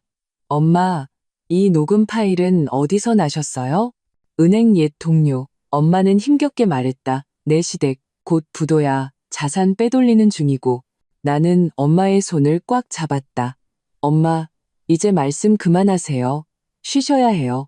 이 문제들은 제가 알아서 처리할게요. 엄마는 고개를 저으며 말을 이었다. 등기부등본에 시우 이름만 올린 건 빚 때문이야. 너한테 피해 안 가게. 나는 벼락을 맞은 것 같았다. 그래서 시댁이 그렇게 서둘러 집을 시우 개인 명의로 만들려 했던 거구나. 회사가 부도나도 채권자들이 개인 명의의 재산은 압류할 수 없으니까. 그리고 엄마가 기침을 몇 번 했다. 민준이 조심해. 걔들이 양육권 뺏으려고 할지도 몰라. 그 말은 칼이 되어 내 심장을 찔렀다. 양육권. 내가 민준이의 교육을 자기들 마음대로 하게 두지 않았다는 이유로? 어림없어요. 나는 이를 악물었다. 민준이는 내 목숨이에요. 누구도 못 뺏어가요. 엄마는 지친 듯 눈을 감았다. 모니터의 심박수가 약간 올라갔다. 간호사가 들어와 상태를 확인하고는 내가 이제 그만 나가야 한다고 했다. 내일 아침에 다시 오세요. 환자분, 쉬셔야 합니다. 나는 엄마의 이마에 입을 맞추고 노트북을 챙겨 병실을 나섰다. 복도에서 나는 벽에 기댄 채 심호흡을 했다. 미친 듯이 뛰는 심장을 진정시키려 애썼다. 시댁은 불법 자금으로 집을 사게 해 나를 속였을 뿐만 아니라 내 아이까지 빼앗으려 하고 있었다. 휴대폰이 진동했다. 시우였다. 병원 앞에 있을게. 집에 데려다 줄게. 나는 잠시 망설이다 알았어라고 답장했다. 병원 문을 나서자 밤이 깊어 있었다. 시우의 차가 길가에 서 있었고 그는 차 옆에 기대 나를 기다리고 있었다. 가로등 불빛이 그의 그림자를 길게 늘어뜨렸다. 차에 올라탄 후 한동안 침묵이 흘렀다. 마침내 그가 입을 열었다. 장모님, 수술 잘 되셨대? 응. 나는 짧게 대답했다. 또다시 침묵. 차가 도로로 진입했을 때 시우가 갑자기 말했다. 정은아, 회사에 정말로 어려운 일이 좀 생겼어. 하지만 아버지가 해결할 수 있다고 장담하셨어. 나는 고개를 돌려 그를 쳐다봤다. 무슨 어려운 일? 프로젝트 몇 개 대금이 연체돼서 현금 흐름이 막혔대. 그는 대수롭지 않다는 듯 말했다. 그냥 일반적인 경영상의 문제야. 나는 냉소했다. 그래서 교육기금 횡령하는 것도 일반적인 문제고? 차가 끼익 소리를 내며 급정거했다. 시우의 얼굴이 하얗게 질렸다. 너 무슨 소리 하는 거야? 박시우 씨, 연기하지 마. 나는 그의 눈을 똑바로 쳐다봤다. 나 다 알아. 그 사억, 불법적으로 횡령한 교육기금인 거. 당신 아버지가 자산 빼돌리고 있는 것도 알아. 그리고 등기부등본에 왜 당신 이름만 있는지 그것도 알아. 파산했을 때 채권자들한테 집 안 뺏기려고 그런 거지? 그는 핸들을 쥔 두 손에 힘을 주었다. 손가락 마디가 하얗게 변했다. 누가 너한테 그런 말을. 그게 중요한 게 아니야. 나는 고개를 저었다. 중요한 건 당신네 가족 전부가 나를 속였다는 거야. 나와 민준이를 방패막이로 삼아서 시우는 깊은 숨을 들이마셨다. 정은아, 일이 네가 생각하는 것만큼 그렇게. 그럼 어떤데? 내가 다그쳤다. 당신은 그 사억이 문제 있는 돈인 줄 알면서도 나보고 집사라고 했어. 당신 엄마가 민준이 교육 통제하려는 거 알면서도 나 몰래 전학 서류에 사인했잖아. 박시우 씨, 당신 대체 어느 편이야? 그는 한참 동안 말이 없었다. 마침내 나지막이 말했다. 내가 다 해결할게. 시간 좀 줘. 시간? 나는 씁쓸하게 웃었다. 당신 부모님 자산 다 빼돌릴 시간? 당신 엄마가 민준이 양육권 뺏어갈 시간? 누가 민준이를 뺏어간다고 그래. 시우가 목소리를 높였다. 엄마는 그냥 민준이 교육에 관심이 많은 것뿐이야. 관심? 나는 비웃었다. 그건 관심이 아니라 통제야. 당신 아버지가 당신을 통제하고 당신 엄마가 당신을 통제하는 것처럼 이제는 나랑 민준이까지 통제하려고 하는 거라고. 시우가 갑자기 핸들을 콱 내리쳤다. 경적이 날카로운 소리를 냈다. 우리가 결혼한 6년 동안 이렇게 격렬하게 싸운 것은 처음이었다. 차가 엄마 집 아파트 단지 앞에 멈춰섰다. 나는 차 문을 열고 내리려 했다. 시우가 내 손목을 잡았다. 정은아, 내가 집까지 바래다 줄게. 됐어? 나는 그의 손을 뿌리쳤다. 민준이는 김 이모님이랑 같이 있어. 나 혼자 생각할 시간이 필요해. 그럼 우리는, 박시우 씨, 내가 말을 잘랐다. 당신이 증명해야 해. 당신한테는 당신 부모님보다 나와 민준이가 더 중요하다는 걸. 그러지 못하면 내 목소리가 갈라졌다. 그러지 못하면 우리 더는 같이 못 가. 그는 그 자리에 못 박힌 듯 서 있었다. 그의 눈에는 고통과 갈등이 서려 있었다. 나는 뒤도 돌아보지 않고 단지 안으로 걸어 들어갔다. 그가 여전히 그 자리에 서 있는지 확인하지 않았다. 집에 돌아오니 민준이는 이미 잠들어 있었다. 김 이모님은 시어머니가 아이 안부를 묻는 전화를 몇 번이나 했다고 알려주었다. 나는 이모님께 감사 인사를 하고 돌려보낸 뒤 민준이 침대 옆에 앉아 천사 같은 아이의 얼굴을 바라보았다. 휴대폰이 진동했다. 낯선 번호로 온 문자였다. 서정은님, 최 변호사입니다. 어머님께서 의뢰하신 건 관련해서 드릴 말씀이 있습니다. 내일 오전 10시에 제 사무실로 와주실 수 있으신가요? 나는 네라고 답장하고 컴퓨터를 켰다. USB에 담긴 파일들을 다시 확인했다. 계약서 폴더 안에서 자산 명의 신탁 계약서라는 문서를 발견했다. 날짜는 우리가 집을 사기 일주일 전이었다. 내용은 박시우 명의의 부동산은 실질적으로 명성건설의 소유이며 박상진 회장은 언제든지 해당 자산을 처분할 권리를 가진다는 것이었다. 나는 마우스를 쥔 손을 부들부들 떨었다. 그렇다면 그 집은 애초에 우리에게 주는 선물이 아니었다. 시댁의 자산 은닉을 위한 도구였을 뿐이다. 내 돈 6억은 그렇게 그들의 계략에 말려 들어간 것이었다. 창밖에서 번개가 밤하늘을 갈랐다. 천둥 소리가 울렸다. 마치 내 마음속에서 몰아치는 폭풍처럼. 내일 변호사를 만나고 나면 나는 결정을 내려야 한다. 이 기만으로 가득 찬 결혼 생활을 계속할 것인가? 아니면 민준이를 데리고 완전히 떠날 것인가? 그리고 시우는 과연 내 남편이 되기를 선택할 것인가? 아니면 영원히 그의 부모님의 아들로 남을 것인가? 최 변호사의 사무실은 도심의 통유리 건물 30비층에 있었다. 나는 회의실 가죽 소파에 앉아 통유리창 너머로 펼쳐진 도시의 스카이라인을 내려다보았다. 햇살은 눈부시고 자동차들은 끝없이 흘렀다. 모든 것이 평온했다. 오직 내 세상만이 뒤집혀 있었다. 서정은님, 오래 기다리셨습니다. 최 변호사가 문을 열고 들어왔다.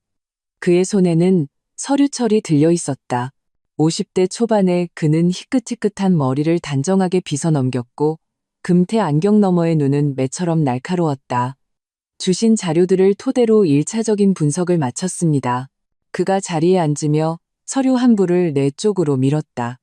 어제 병원을 나온 후 나는 엄마가 준 USB의 내용을 모두 최 변호사에게 보냈다. 간단히 말씀드리자면 그가 책상 위에서 두 손을 깍지 꼈다. 시댁인 명성건설은 특수목적 자금 횡령 및 자산은닉 혐의가 짙습니다. 그 사억은 불법적으로 횡령된 교육기금일 가능성이 매우 높으며 이는 형사 범죄에 해당합니다. 목이 바싹 마르는 것 같았다. 그럼 저희 집은요? 자금의 출처가 불법으로 확정될 경우 해당 부동산은 몰수 및 추징될 수 있습니다.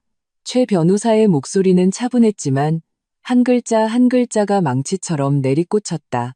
더 큰 문제는 등기부등본에 남편분 이름만 단독으로 기재되어 있어 법적으로 권리 주장을 하시기가 매우 어렵다는 점입니다.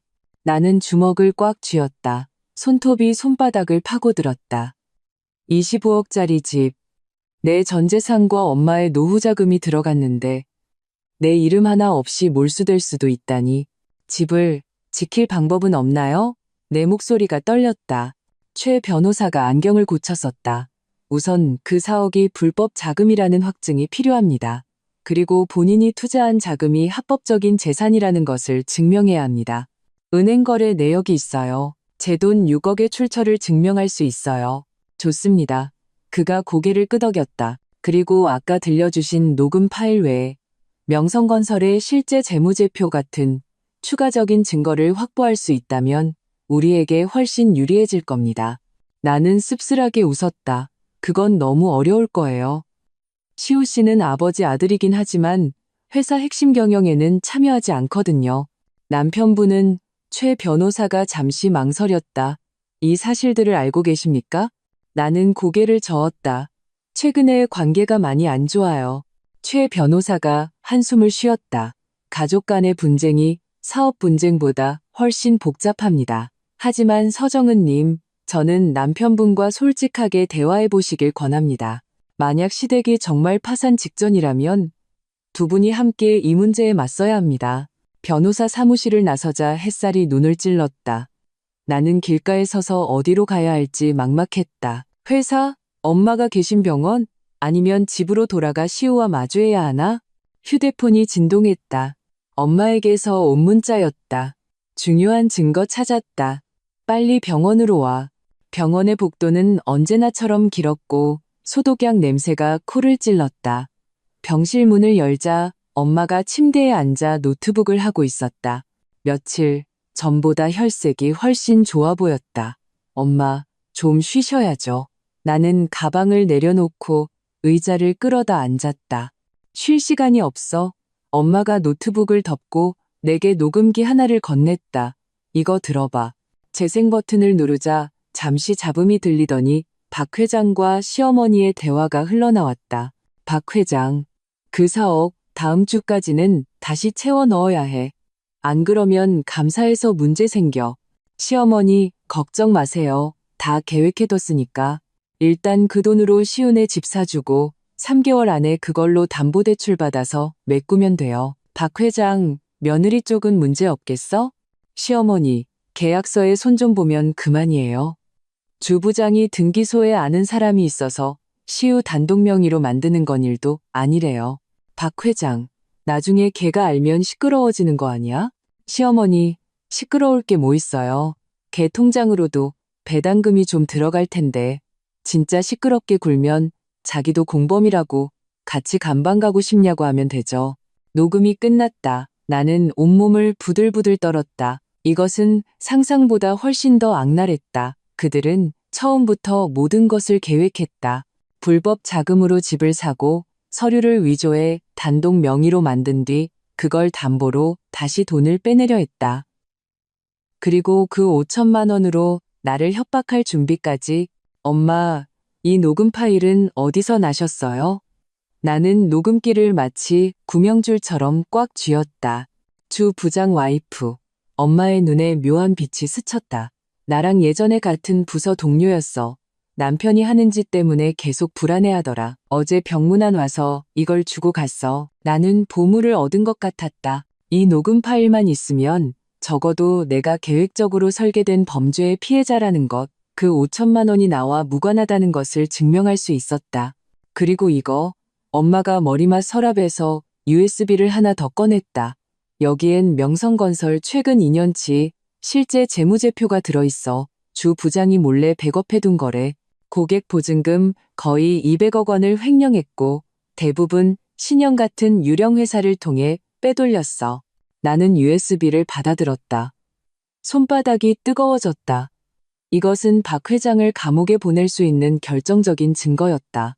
엄마, 이거 경찰에 넘기면 박 회장님은 최소 징역 10년은 받으실 거예요. 그렇지. 엄마는 냉정하게 말했다. 하지만 문제는 시우가 자기 아버지를 감옥에 보내는 걸 받아들일 수 있겠냐는 거야. 나는 입술을 깨물었다. 그것이 바로 내가 가장 걱정하는 부분이었다. 시우가 부모에게 반항하기 시작했지만 정말 이런 상황에 닥쳤을 때 그는 어떤 선택을 할까? 그리고 또 하나, 엄마가 말을 이었다. 명성건설이 파산하면 그 집은 몰수될 가능성이 높아. 내 돈 6억은. 돈은 이제 중요하지 않아요. 나는 고개를 저었다. 지금 중요한 건 이 형사 사건에 휘말리지 않는 것, 그리고 민준이 양육권을 지키는 거예요. 엄마가 흐뭇하게 고개를 끄덕였다. 우리 딸, 다 컸네. 위기 앞에서 뭐가 가장 중요한지 아는구나. 병원을 나설 때 하늘은 이미 어두워져 있었다. 나는 버스 정류장에 서서 다음 행동 계획을 세우고 있었다. 휴대폰이 갑자기 울렸다. 시우였다. 정은아, 그의 목소리는 다급했다. 아버지 쓰러지셨어. 뇌출혈이래. 지금 세브란스 병원 응급실이야. 시우는 긴 의자에 주저앉아 있었다. 구겨진 양복의 넥타이는 헐거워져 있었다. 나를 보자 붉어진 눈으로 일어섰다. 의사 선생님이 고혈압에 스트레스가 겹친 것 같대. 나는 그의 옆에 앉았다. 무슨 말을 해야 할지 몰랐다. 박 회장이 아무리 미워도 그의 아버지였다. 엄마는 중환자실 앞에서 지키고 계셔. 시우의 목소리가 쉬어 있었다. 정은아, 아버지가 쓰러지시기 직전까지도 동구하려고 전화하고 계셨어. 나는 그의 손을 가만히 잡았다. 그의 손바닥은 식은땀으로 차가웠다. 시우 씨, 나는 잠시 망설이다가 결국 모든 것을 말하기로 했다. 나 오늘 변호사 만나고 왔어. 등기부등본에는 정말 당신 이름만 있었어. 그리고 내 서명이 위조된 재산권 포기 각서도 있었대. 그가 고개를 번쩍 들었다. 그의 눈은 충격으로 가득했다. 그럴 리가. 나는 한 번도. 당신이 모르는 거 알아. 나는 씁쓸하게 웃었다. 하지만 당신 부모님이랑 주부장이 전부 계획한 거야. 그리고 그 5천만 원도 나를 협박하려고 일부러 내 통장에 넣은 거래. 시우의 얼굴이 하얗게 질리고 입술이 파르르 떨렸다. 어떻게 그럴 수가. 더 최악인 것도 있어. 나는 녹음기를 꺼냈다. 이거 들어봐. 녹음이 재생되는 동안 시우의 표정은 충격에서 고통으로, 그리고 마침내 내가 한 번도 본 적 없는 결의에 찬 표정으로 변했다. 그는 벌떡 일어나 복도를 서성이다가 휴대폰을 꺼내 번호를 눌렀다. 주 부장님, 접니다. 그의 목소리는 얼음장처럼 차가웠다. 아버지 쓰러지셨습니다. 회사 지금 누가 맡고 있습니까? 네, 알겠습니다. 전화를 끊고 그는 나를 돌아봤다. 정은아, 나 지금 회사에 좀 가봐야겠어. 지금? 아버지가 아직 중환자실에 계신데? 아버지가 중환자실에 계시기 때문에 가야 해. 그의 눈에 굳은 빛이 서려 있었다. 주 부장 말이 회사 컴퓨터에 모든 장부가 그대로 있대. 가서 전부 복사해 와야겠어. 심장이 쿵 내려앉았다. 너무 위험해. 만약 들키면 괜찮아. 그가 내 어깨를 잡았다. 정은아, 아버지가 오늘 밤을 넘기지 못할 수도 있어. 엄마는 병실을 지키고 계시고 지금이 내가 증거를 확보해서 당신과 민준이를 지킬 수 있는 유일한 기회야. 그의 확고한 눈빛을 보며 나는 이 남자가 마침내 선택을 내렸다는 것을 깨달았다. 그의 원래 가족이 아닌 우리를. 나도 같이 갈게. 내가 일어섰다. 안 돼. 그가 단호하게 거절했다. 너무 위험해. 만약 무슨 일이 생기면 민준이는 엄마 아빠를 동시에 잃을 순 없어. 그 말에 심장이 철렁했다. 그는 이미 최악의 상황까지 생각하고 있었다. 그럼 최소한 이거라도 가져가. 나는 가방에서 작은 녹음기를 꺼냈다. 무슨 일이 생길지 모르니 대화는 전부 녹음해. 그는 고개를 끄덕이고 녹음기를 양복 안주머니에 넣고는 서둘러 떠났다. 나는 중환자실 앞긴 의자에 홀로 앉아 있었다. 시간은 멈춘 것 같았다. 간호사들이 분주히 오가고 모니터링 장비의 경고음이 간간히 울렸다. 시어머니는 끝내 나오지 않았고 나도 들어가지 않았다. 이제 우리 사이의 가면은 벗겨졌다. 착한 며느리 연기를 할 필요도 없었다. 새벽 2시, 마침내 시우가 돌아왔다. 그의 손에는 USB 하나가 꽉 쥐어져 있었다. 얼굴은 창백했지만 눈에는 약간의 안도감이 서려 있었다. 가져왔어. 그가 내 옆에 앉았다. 목소리는 쉬어 있었다. 모든 장부랑 아버지랑 주부장이 주고받은 이메일까지 전부 다. 나는 그 USB를 받아들었다. 천근만근의 무게가 느껴졌다. 아무도 못 봤어? 경비 아저씨가 날 알아봐서 별말 안 했어. 그가 관자놀이를 눌렀다. 근데 주 부장 컴퓨터에 비밀번호가 걸려 있어서 푸는데 시간이 좀 걸렸어. 나는 놀라서 그를 쳐다봤다. 평소에는 규칙만 따지던 이 은행원이 비밀번호를 해킹할 줄 알다니. 대학교 때 배운 거야. 그가 씁쓸하게 웃었다. 이런데 처음 써볼 줄은 몰랐네. 우리는 조용히 앉아 있었다. 중환자실 문틈으로 새어나오는 빛이 바닥의 하얀 길을 만들었다. 정은아, 그가 갑자기 입을 열었다. 만약에 아버지가 잘못되시면 나 원망할 거야? 나는 고개를 돌려 그를 보았다. 나의 남편인 이 남자가 지금은 길 잃은 아이처럼 위태로워 보였다. 아니, 나는 나지막이 말했다. 당신은 옳은 일을 한 거야. 가족을 지키는 건 잘못이 아니야. 설령 그 대가가 크더라도. 그는 고개를 끄덕였다. 그의 눈에 눈물이 고였다. 나는 항상 부모님 말씀 잘 듣는 게 효도인 줄 알았어. 그런데 그분들이 당신한테 어떻게 하는지, 민준이를 어떻게 이용하려 하는지 보고 나서야 깨달았어. 진짜 책임감은 내 아내와 내 아이를 지키는 거라는 걸. 나는 그의 어깨에 기댔다. 6년의 결혼 생활 동안 우리는 위기 속에서 처음으로 이렇게 단단하게 연결되어 있었다.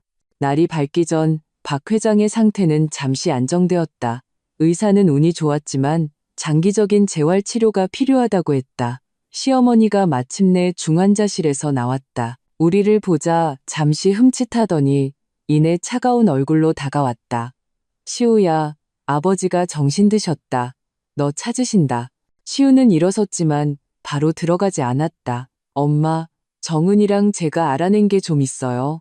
시어머니의 눈빛이 흔들렸다. 무슨 소리야. 등기소의 위조 서류, 신영 컨설팅의 5천만 원. 그리고 그는 어머니의 눈을 똑바로 쳐다봤다.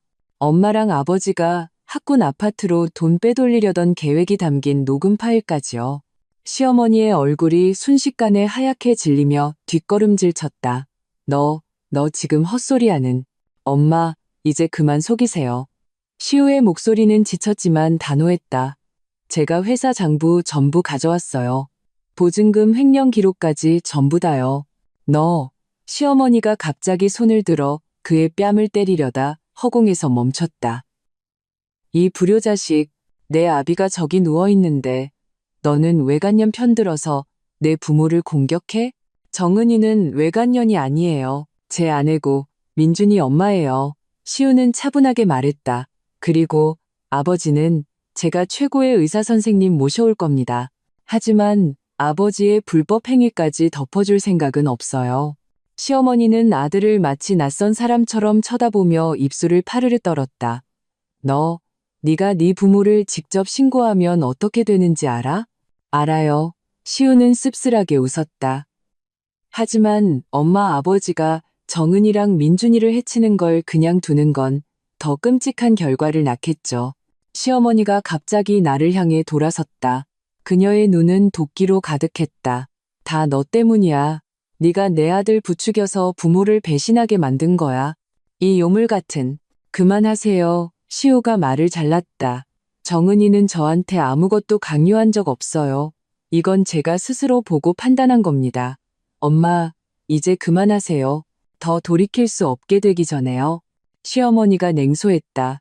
늦었어. 그 5천만 원 이미 걔 통장에 들어갔고 걔가 서명한 영수증도 있어. 경찰 조사 들어가면 걔도 못 빠져나가. 녹음 파일에 직접 말씀하셨잖아요. 그건 함정이라고. 내가 냉정하게 반박했다.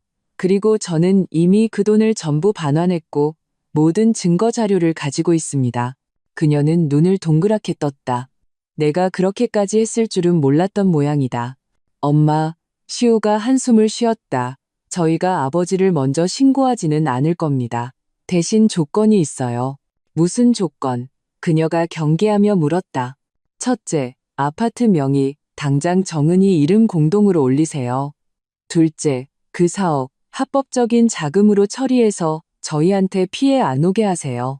셋째, 다시는 민준이한테 손댈 생각 마세요. 시어머니는 한참 동안 말이 없다가 마침내 비웃었다. 너희가 증거 좀 가졌다고 이긴 것 같아? 두고 봐. 그녀는 그렇게 말하고 중환자실로 다시 들어가 버렸다. 나는 그녀의 뒷모습을 보며 불안감을 느꼈다. 저대로 순순히 물러나지 않을 거야. 알아. 시우가 지친 듯 얼굴을 문질렀다. 그러니 우리도 준비를 해야지. 집으로 돌아와 우리는 모든 증거를 정리하고 백업했다. 시우는 최 변호사에게 전화를 걸어 내일 만나기로 약속했다. 민준이는 아무것도 모른 채 새근새근 잠들어 있었다. 나는 발코니에 서서 떠오르는 태양을 바라보았다. 새로운 하루가 시작되었다. 그리고 우리 앞에는 어쩌면 인생에서 가장 어려운 선택이 놓여 있었다. 박 회장의 불법 행위를 신고하고 우리 자신과 민준이를 지킬 것인가? 아니면 혈육의 정을 생각해 시댁에 마지막 기회를 줄 것인가? 어떤 선택을 하든 우리 가족의 관계는 영원히 변할 것이다. 하지만 한 가지는 확실했다. 이번만큼은 시우가 내 곁에 서서 함께 맞서리라는 것을. 최 변호사의 회의실, 공기는 무겁게 가라앉아 있었다. 나는 긴 테이블 한쪽에 앉았고 맞은편에는 시어머니와 그녀가 선임한 변호사 2명이 앉아 있었다. 시우는 내 옆에서 굳은 표정으로 앉아 있었다. 3일이 지나 박 회장은 위험한 고비는 넘겼지만 장기적인 치료가 필요한 상태였다. 시어머니 눈 밑에 짙은 다크서클은 그녀가 며칠 밤을 꼬박 새웠음을 보여주었다. 서정은님, 최 변호사가 서류 한 부를 내 쪽으로 밀었다. 제공해주신 증거를 토대로 다음과 같은 합의안을 작성했습니다. 나는 서류를 펼쳤다.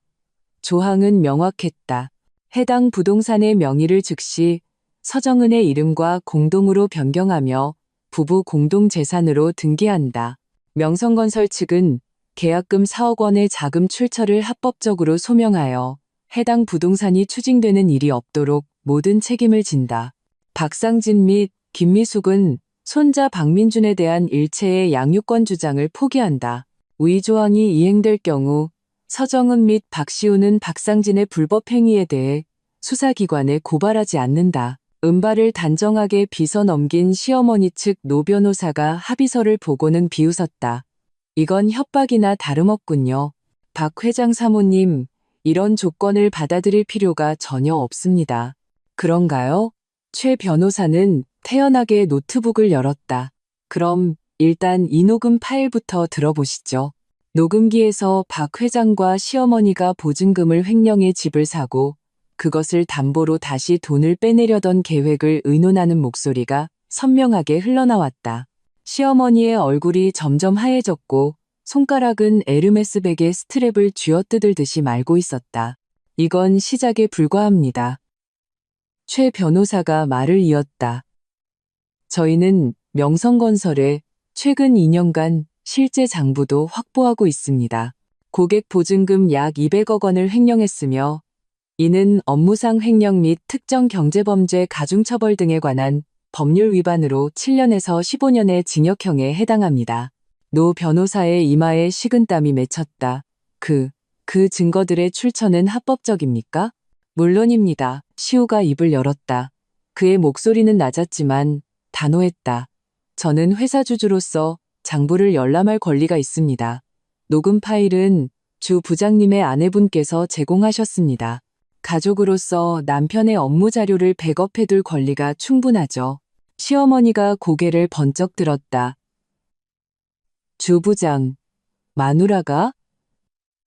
그 천한 것이 내가 그럴 줄 알았어. 어머니, 시우가 말을 잘랐다. 주 부장님이 어머니 아버지를 위해 얼마나 많은 불법을 저질렀습니까? 이제 그분마저 자기 살기를 찾고 있는데 아직도 모르시겠어요? 회의실은 침묵에 빠졌다. 시어머니는 테이블을 응시했다. 완벽하게 화장한 얼굴에 처음으로 늙음의 그림자가 드리워졌다. 마침내 그녀가 고개를 들었다. 내가 서명하면 정말 고발 안 할 거야? 조항이 모두 이행된다면요? 내가 평온하게 말했다. 그녀는 자신의 변호사를 돌아봤다. 다른 방법은 없나? 노 변호사가 땀을 닦았다. 이론적으로는 다퉈볼 수 있겠으나 증거가 너무 명백합니다. 일단 사건화되면 서명하겠어. 시어머니가 갑자기 말했다. 나는 그녀가 이렇게 빨리 굴복할 줄은 몰랐다. 최 변호사가 펜을 건넸다. 그녀는 망설임 없이 이름을 적고는 나를 쳐다봤다. 그 눈에는 내가 한 번도 본 적 없는 복잡한 감정이 서려 있었다. 서정은 네가 이겼다. 이기고 지는 문제가 아니에요. 어머님, 나는 내 몫의 합의서를 챙겼다. 이건 각자의 가정을 지키기 위한 일이었어요. 그녀는 냉소하며 일어나 회의실을 나갔다. 하이힐 소리가 복도에서 점점 멀어졌다. 변호사 사무실을 나서자 햇살이 눈을 찔렀다. 시우가 내 옆에 서서 긴 숨을 내쉬었다. 끝났다. 아니, 이제 시작이야. 나는 그의 손을 잡았다. 그 사업 문제도 빨리 해결해야 하고 당신 일도. 그가 씁쓸하게 웃었다. 나 사표 냈어. 뭐라고? 나는 눈을 동그랗게 떴다. 언제? 오늘 아침에. 그가 어깨를 으쓱했다. 집안에 경제사범 혐의가 있는 직원을 그냥 둘 은행은 없어. 잘리느니 내 발로 나오는 게 낫지. 가슴이 꽉 막혔다. 시우는 은행에서 10년을 일했다. 말단 행원에서 시작해 대출 심사팀장까지 올랐는데 그런 표정 짓지 마. 그가 내 손을 주물렀다. 사실 나 예전부터 창업하고 싶었어.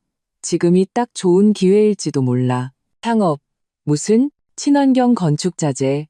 그의 눈이 반짝였다. 대학 동기 중에 왕년에 같이 프로젝트 했던 친구가 있는데 금융 쪽 잘하는 파트너가 필요하대. 시작은 어렵겠지만 전망은 밝아. 나는 그의 눈에 서린 열정을 보며 이 위기가 어쩌면 그에게 새로운 기회가 될 수도 있겠다는 생각이 들었다. 가족의 굴레에서 벗어나 자신이 진정으로 하고 싶은 일을 하게 된 것이다. 나는 당신을 응원해. 나는 까치발을 들어 그의 뺨에 입을 맞췄다. 하지만 그 전에 우리 눈앞의 문제들부터 해결하자. 그 후 한 달은 폭풍처럼 지나갔다. 시댁은 몇 채의 부동산과 미술품을 처분해 횡령한 보증금을 모두 메웠다. 우리 학군 아파트에는 무사히 내 이름이 공동으로 올라갔고 그 사업 역시 적어도 서류상으로는 합법적인 자금으로 처리되었다. 시우와 그의 친구가 시작한 사업은 초반에 어려움이 많았지만 열정으로 가득했다. 그는 매일 아침 일찍 나가 밤늦게 돌아왔지만 은행에 다닐 때보다 훨씬 행복해 보였다. 나 역시 강등과 괴롭힘을 겪은 끝에 5년간 일했던 회사를 떠나기로 결심했다. 정은 씨, 진짜 가는 거예요? 김 대리가 탕비실에서 나를 붙잡았다. 듣자 하니 윤상무 곧 다른 데로 발령난다던데 정은 씨 프로젝트 다시 돌려받을 수도 있어요. 나는 고개를 저었다. 이제 중요하지 않아요. 저도 창업하려고요. 교육 컨설팅이요. 누구랑요? 회사에서 같이 강등됐던 동료랑요. 고객은 있어요? 김 대리가 눈을 동그랗게 떴다. 몇 군데 있어요. 나는 미소 지었다. 사실 윤상무가 빼앗아갔던 그 프로젝트의 고객사들이었다. 내가 퇴사했다는 소식을 듣고 먼저 연락을 해왔다. 직장 생활이란 때로 이렇게 아이러니했다. 나락으로 떨어졌다고 생각한 순간이 실은 새로운 시작이었다. 엄마는 수술 후 잘 회복하고 계셨다. 의사는 암세포가 깨끗하게 제거되었으니 정기검진만 잘 받으면 된다고 했다. 엄마는 매일 민준이를 등하원 시켜주시며 우리가 가장 바쁜 시기를 넘길 수 있도록 도와주셨다.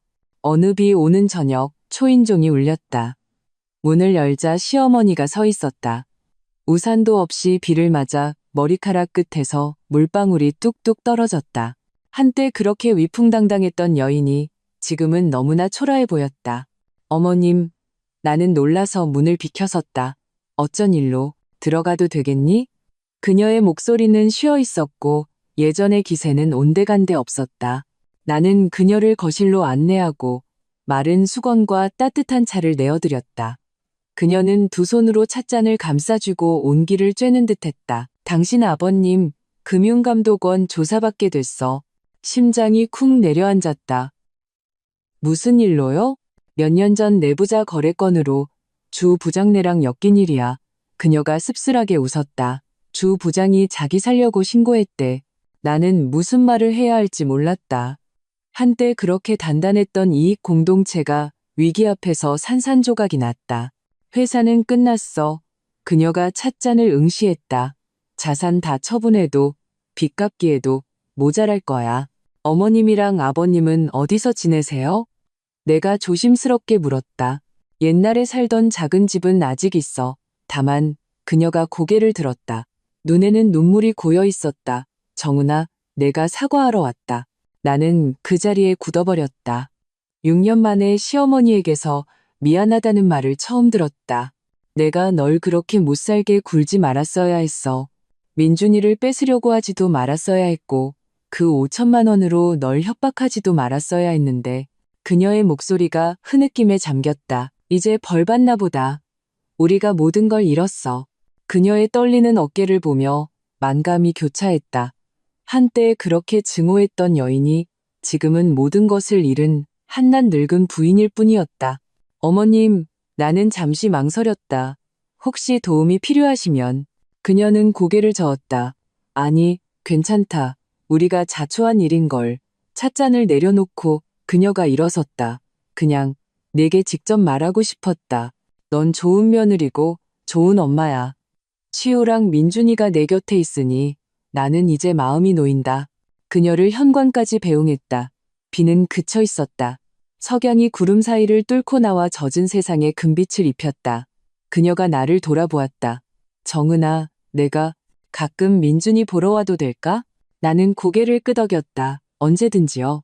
그녀는 억지 미소를 짓고는 돌아섰다. 석양 속으로 사라지는 그녀의 뒷모습이 유난히 외로워 보였다. 1년 후 주말, 우리는 새 집으로 이사했다. 진짜로 온전히 우리 힘으로 마련한 학군 아파트였다. 계약금은 나와 동료가 함께 시작한 사업의 수익과 시우 회사에서 받은 첫 배당금으로 마련했다. 엄마, 여기가 내 방이야? 민준이가 텅 빈 집 안을 신나게 뛰어다녔다. 응, 우리 아들. 나는 웃으며 아이를 바라봤다. 벽지 색깔은 네가 직접 고를 수 있어. 시우가 등 뒤에서 나를 감싸 안았다. 마음에 들어? 이번엔 확실히 우리 두 사람 이름으로 등기했어. 나는 그의 가슴에 기대 심장 소리를 들었다. 지난 1년 우리는 폭풍 우에 휩쓸린 두 그루의 나무처럼 상처투성이었지만 더욱 단단해졌다. 시우의 창업회사는 점차 자리를 잡았고 내 교육 컨설팅 사업도 안정적인 고객을 확보했다. 무엇보다 중요한 것은 우리가 더 이상 원래 가족에게 휘둘리지 않고 진정으로 서로를 지지하는 법을 배웠다는 것이었다. 초인종이 울렸다. 이사를 축하하기 위해 케이크를 사들고 온 엄마였다. 엄마는 집안을 둘러보고는 만족스럽게 고개를 끄덕였다. 좋네. 위치도 좋고 볕도 잘 들고. 엄마, 이번엔 진짜 우리 힘으로 번 돈이에요. 내가 장난스럽게 윙크했다. 이 돈은 받아도 되죠? 엄마가 크게 웃었다. 그럼 받아도 되고 말고. 민준이가 외할머니의 손을 끌고 자기 방을 구경시켜주러 갔다. 시우의 휴대폰이 울렸다. 액정을 보더니 표정이 복잡해졌다. 엄마네, 새집 구경하러 와도 되냐고 물으시네.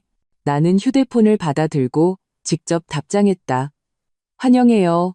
주소 보내드릴게요. 저녁 식사 여기서 하세요. 제가 차릴게요. 시우가 놀라서 나를 쳐다봤다. 당신, 어머니 이제 안 미워? 미웠지. 나는 담담하게 말했다. 하지만 지금은 안쓰러운 마음이 더 커. 그분은 너무 많은 걸 잃었잖아. 우리의 존중과 신뢰까지 포함해서 만약 진심으로 뉘우치고 계신다면 기회를 한 번쯤은 줘도 되지 않을까. 그가 나를 꽉 껴안았다. 고마워, 정은아. 저녁 무렵 시어머니가 오셨다. 민준이에게 줄 새 책가방과 예쁜 그림책 한 세트를 들고 그녀는 현관에서 머뭇거리다가 내가 손을 끌어 집 안으로 모시고 나서야 들어왔다. 어머님, 오셔서 손주방부터 보세요. 저녁 식사 분위기는 의외로 화기애애했다. 엄마와 시어머니는 심지어 광장 댄스 이야기를 하다가 둘 다 같은 강사에게 배우고 있다는 사실을 알고 웃음을 터뜨렸다. 민준이는 할머니와 외할머니 사이에 앉아 신이 나서 제잘거렸다. 식사 후 시어머니가 설거지를 돕겠다고 나섰다. 주방에서 그녀가 갑자기 말했다. 정은아, 나 일자리 구했다. 나는 놀라서 돌아봤다. 무슨 일이요? 노인대학에서 피아노 가르치는 일. 그녀는 조금 쑥스러운 듯 말했다. 젊었을 때 좀 쳤었는데 다시 시작하니까 입문반 정도는 가르칠 수 있겠더라. 나는 진심으로 웃었다. 정말 잘 됐네요. 어머님, 월급은 얼마 안 되지만 당신 아버님이랑 둘이 생활하기엔 충분해. 그녀가 말을 이었다. 우리가 살던 빌라는 팔고 평범한 아파트로 이사했어. 사실 이렇게 사는 게 마음은 더 편하더라. 많이 거칠어진 그녀의 손가락을 보며 나는 마음 한구석이 찡했다. 한때 온몸을 명품으로 휘감았던 여인이 지금은 평범한 스웨터를 입고 있었다. 하지만 그 어느 때보다도 진짜처럼 보였다. 아, 맞다. 그녀가 손을 닫고 가방에서 봉투 하나를 꺼냈다. 이건 나랑 당신 아버님이 주는 작은 성이야. 민준이 나중에 학교 갈 때 쓰라고. 봉투 안에는 통장 하나가 들어있었다. 액수는 크지 않았지만 민준이 학비 몇 년치는 낼 수 있는 돈이었다. 어머님, 걱정 마세요. 이 돈은 절대 깨끗한 돈이에요. 그녀가 씁쓸하게 웃었다. 우리 마지막 남은 재산이야. 민준이 이름으로 넣어뒀어. 나는 통장을 받았다. 감사합니다. 어머님, 민준이가 잘 쓸 거예요. 발코니에서 나는 도시의 불빛들을 바라보았다. 시우가 다가와 등 뒤에서 나를 안았다. 무슨 생각해? 우리가 걸어온 길. 나는 그의 품에 기댔다. 만약 그때 그 4억을 덥석받았다면 지금쯤 우리는 모든 걸 잃었을지도 몰라. 당신 어머니의 충고 덕분이었지. 그가 내 말을 받았다. 나는 돌아서서 그를 마주보고 까칠해진 그의 턱을 쓰다듬었다. 한때는 우유부단한 마마보이였던 이 남자가 지금은 책임감 있는 남편이자 아버지가 되어 있었다. 시우 씨, 나는 나지막이 말했다. 할 말이 있어. 응? 당신 다시 아빠가 될 거야. 내가 미소 지었다. 그는 눈을 동그랗게 뜨더니 이내 환희의 찬 표정으로 나를 번쩍 들어 올려 빙글빙글 돌았다. 정말? 몇 주 됐어? 8주. 나는 웃으며 그의 목을 감쌌다. 의사 선생님이 다 정상이라고 하셨어. 그는 조심스럽게 나를 내려놓고 내 아직 평평한 배에 손을 가만히 얹었다. 이번에는 우리가 꼭 지켜주자. 너랑 아기를. 응, 그럴 거야. 나는 그의 어깨에 기댔다. 이제 우리는 뭐가 가장 중요한지 배웠으니까. 창밖에는 보름달이 높이 떠 새집의 바닥에 은은한 빛을 뿌렸다. 거실에서는 민준이의 웃음소리가 들려왔고 그 사이로 두 할머니의 다정한 목소리가 섞여들었다. 이 순간 나는 깨달았다. 미래에 어떤 비바람이 몰아치더라도 우리는 이미 세상에서 가장 단단한 보금자리를 만들었다는 것을.